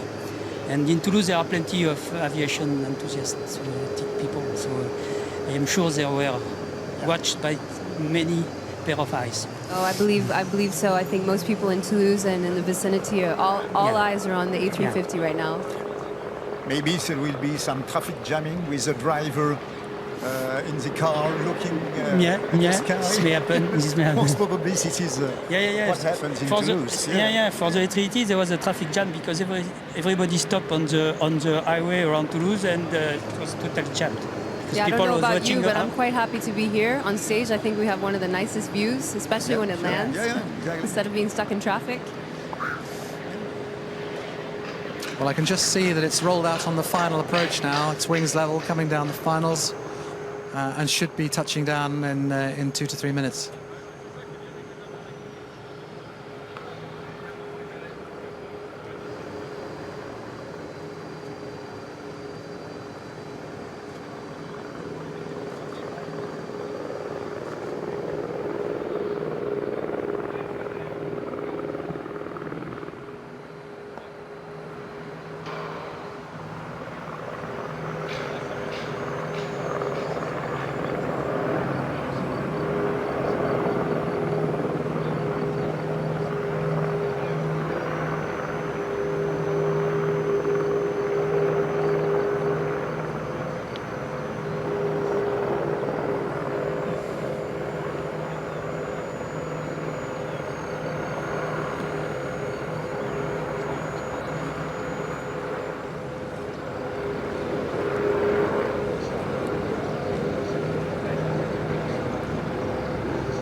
Very light winds here in Toulouse today. Aircraft looking very stable on its final approach.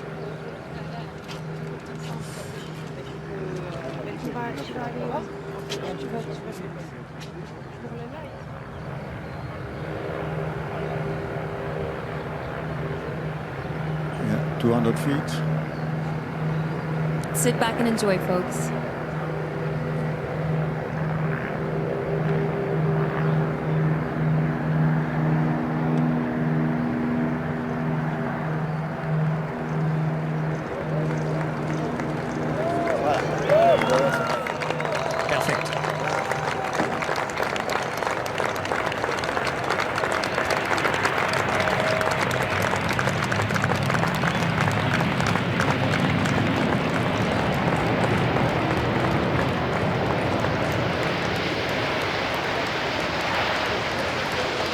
And that looks a great landing.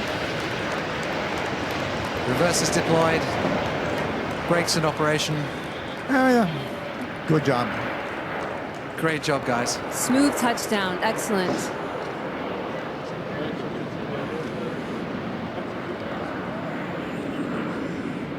The reverse are still extended. As they stop the reverse, it means that they are below 40 knots. They retract the ground spoilers, and that's it.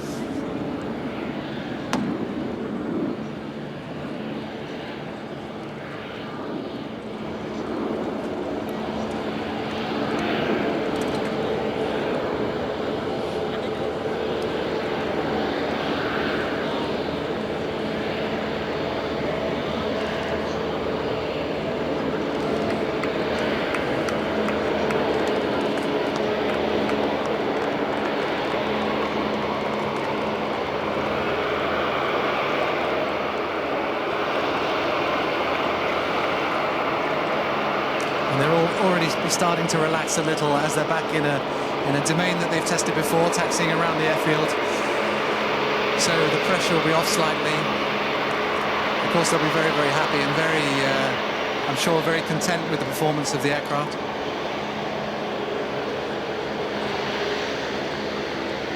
So what is the plan, Frank? They'll be taxiing here up until... I think the plan is to show the aircraft off to all the employees, so they're going to taxi the whole length of the taxiway. That will allow people to move back to the delivery center for a final taxi down Whiskey Taxiway, which is just in front of you, for parking on the just in front of the delivery center here, for everybody to have a good look.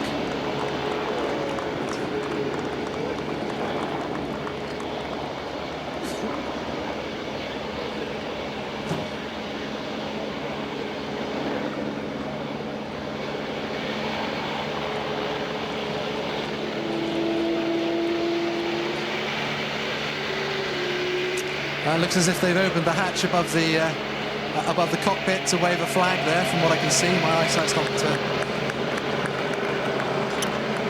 Yeah, no, it's definitely a flag. What kind of a flag is it? What do you think, Frank? I would hope it was an Airbus flag. I think so too.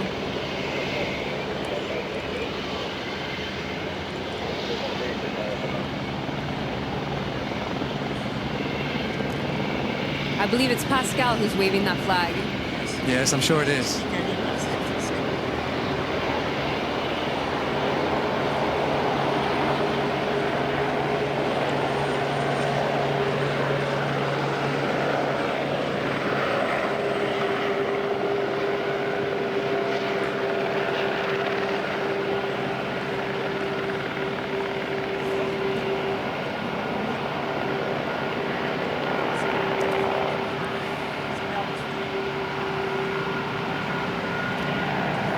So this will effectively be the lap of honor, taxiing down the taxiway past all the crowds, down towards the flight test department before it makes a U-turn and repositions up here at the delivery center. A few moments of glory is nice after 4 hours of hard work.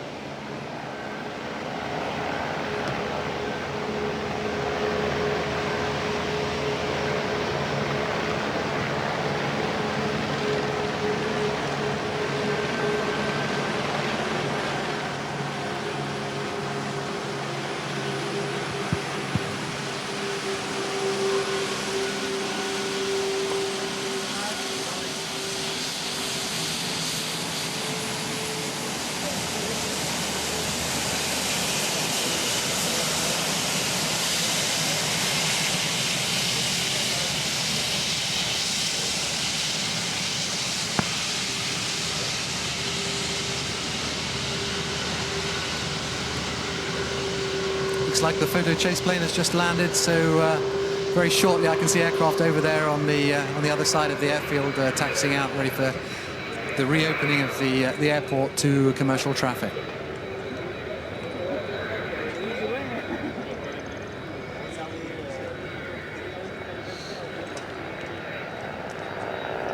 Yeah, they're just doing their legs.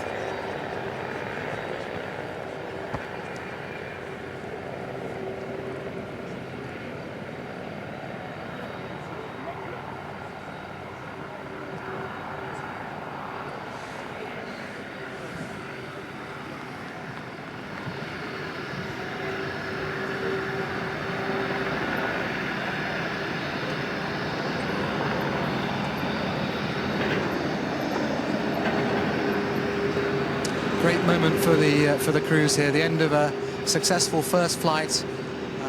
The first flight for many of them on board. There's only Fernando Alonso, I believe, that's done one before on the 380, of course, with Claude and Jacques.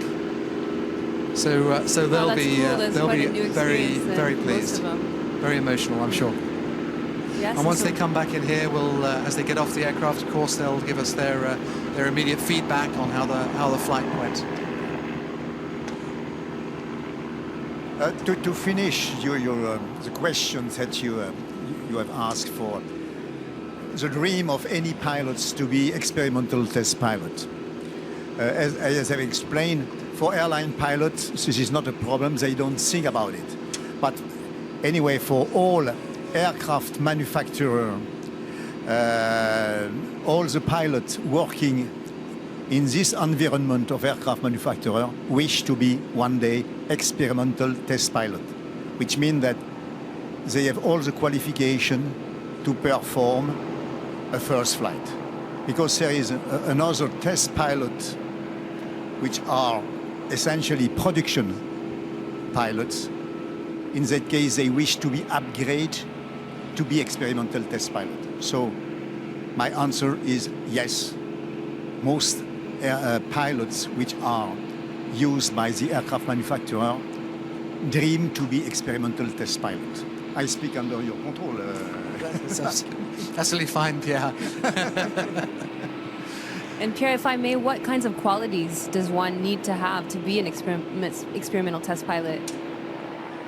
First of all, they have to go through a test pilot school, which are dedicated pilot school, where the course is 9 months. And to have the quality to be experimental test pilots.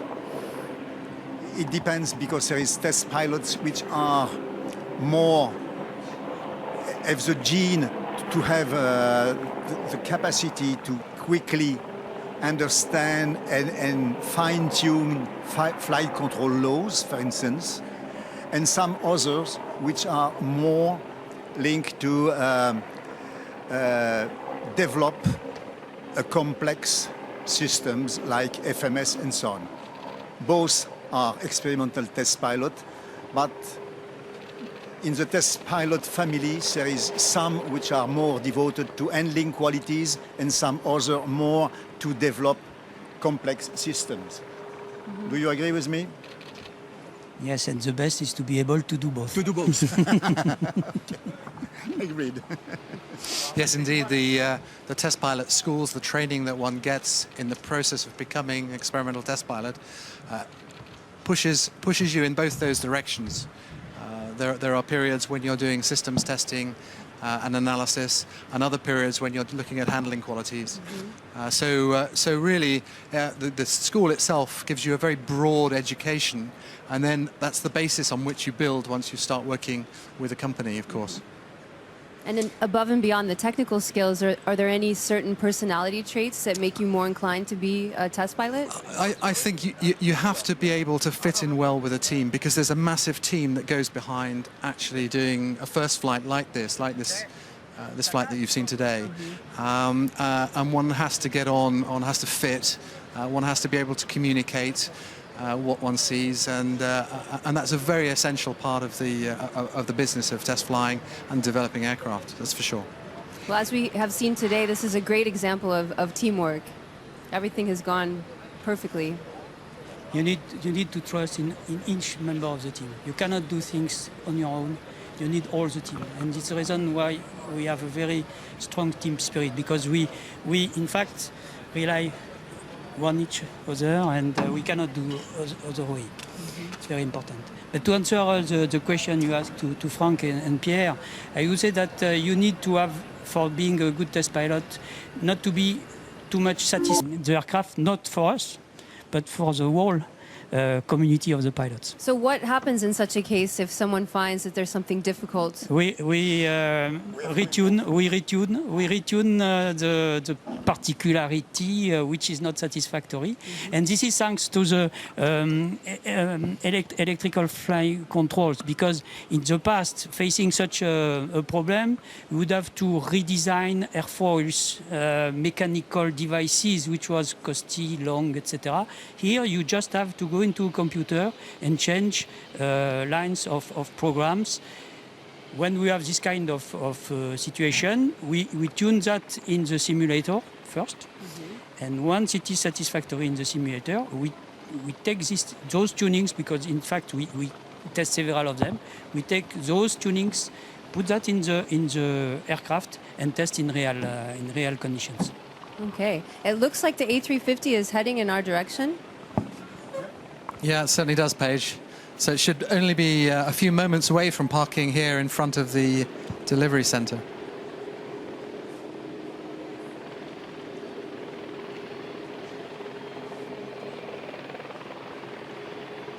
I think that's no more questions. I think now it's your question will be dedicated to the flight.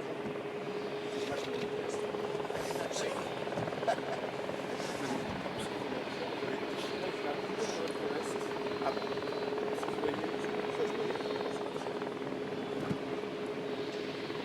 Merci. Vous êtes un père.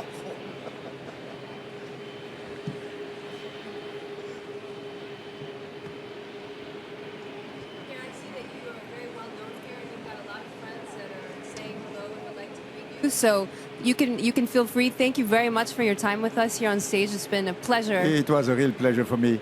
And so I have many friends, but like the others, but my privilege is that, as you mentioned this morning, I have joined Airbus since 30 years, and those guys are much younger than myself. Thank you very much, Pierre. Thanks I'm ever so going to much, keep Pierre. your That's friends, great. so I'm keeping Jacques and I'm keeping Frank with me.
As the aircraft moves closer, the media and journalists move closer as well.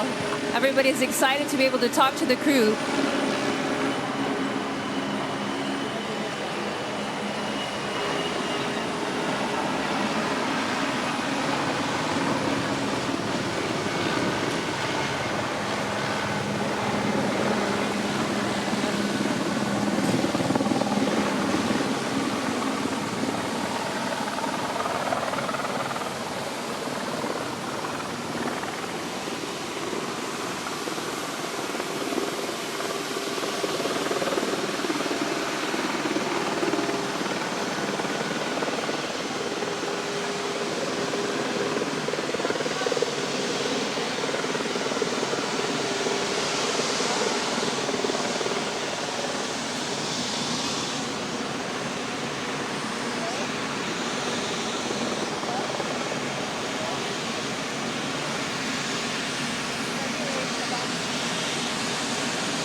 Look at the engine.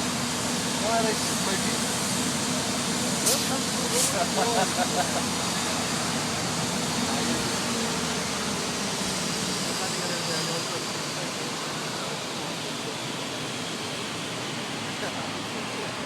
Talking about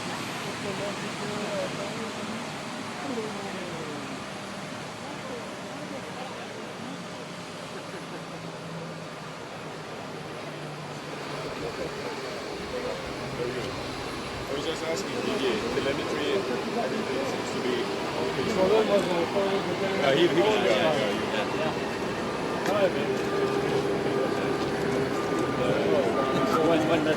Louis sends best regards.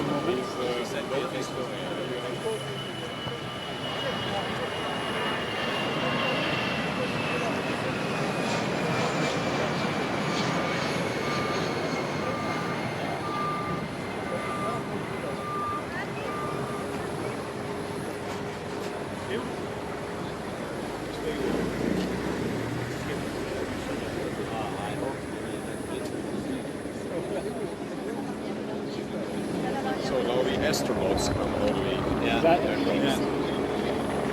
They must be tired after wearing these helmets. It's 8 o'clock.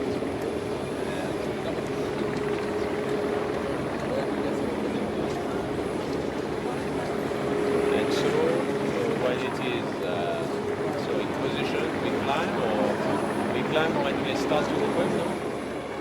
Yes, they will open first.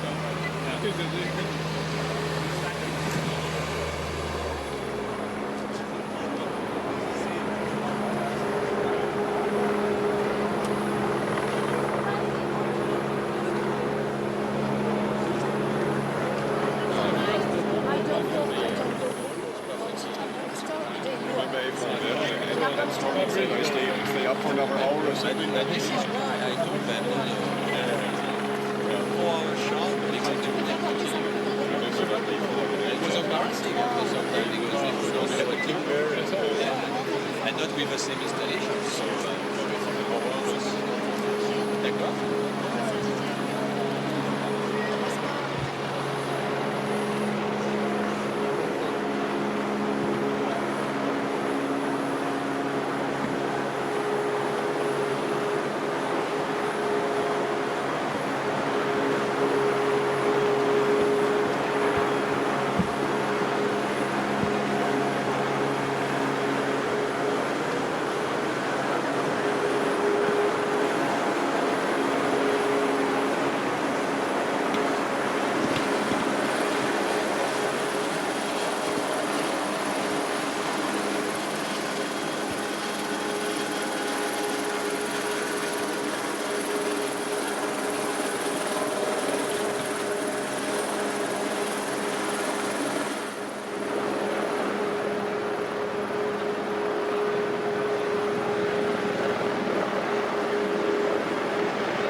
This touch, I don't know what to qualify this sawtooth, this touch.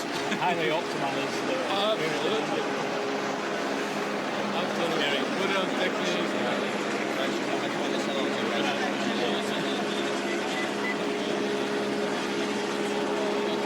Or can be customized maybe.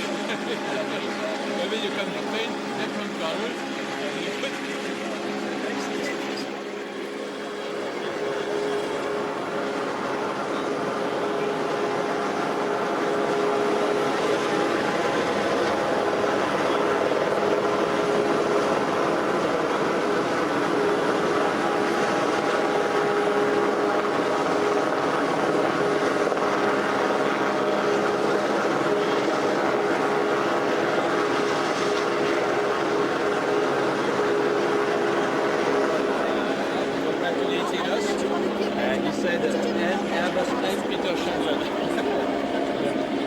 have said and Gordon McDonald as well. And we will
Here they come. Must be suburbs.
Do you enjoy? Hi, boss.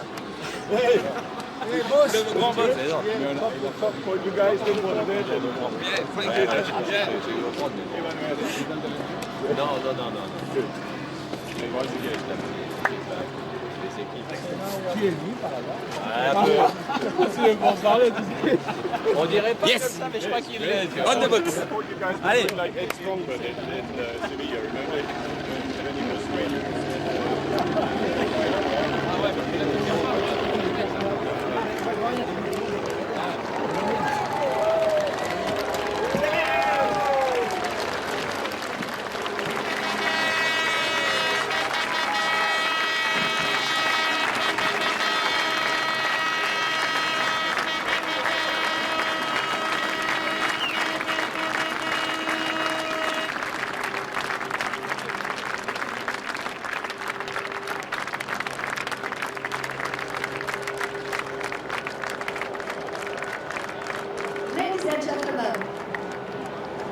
Welcome to Airbus for this fantastic day today.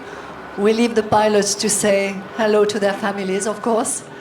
And let me introduce to you Mr. Fabrice Brégier, President and CEO of Airbus.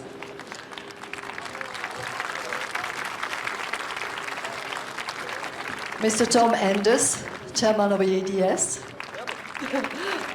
CEO of the ADS. Mr. Didier Evrard, Head of A350 XWB program.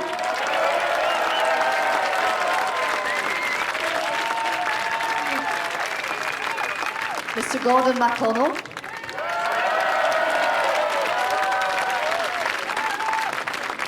Fernando Alonso. And his fantastic crew who flew for the first time today, the A350 XWB.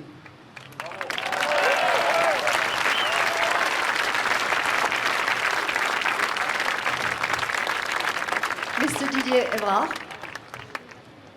Thank you, Ali. That's the most difficult moment of the day, I guess.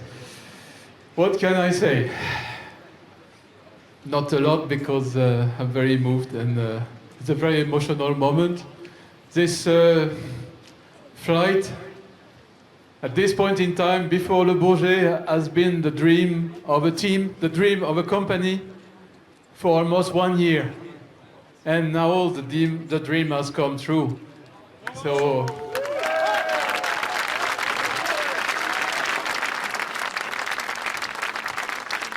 and I can tell you, it was not an easy journey for 6 years and a half, but with the team I have, we can do miracles.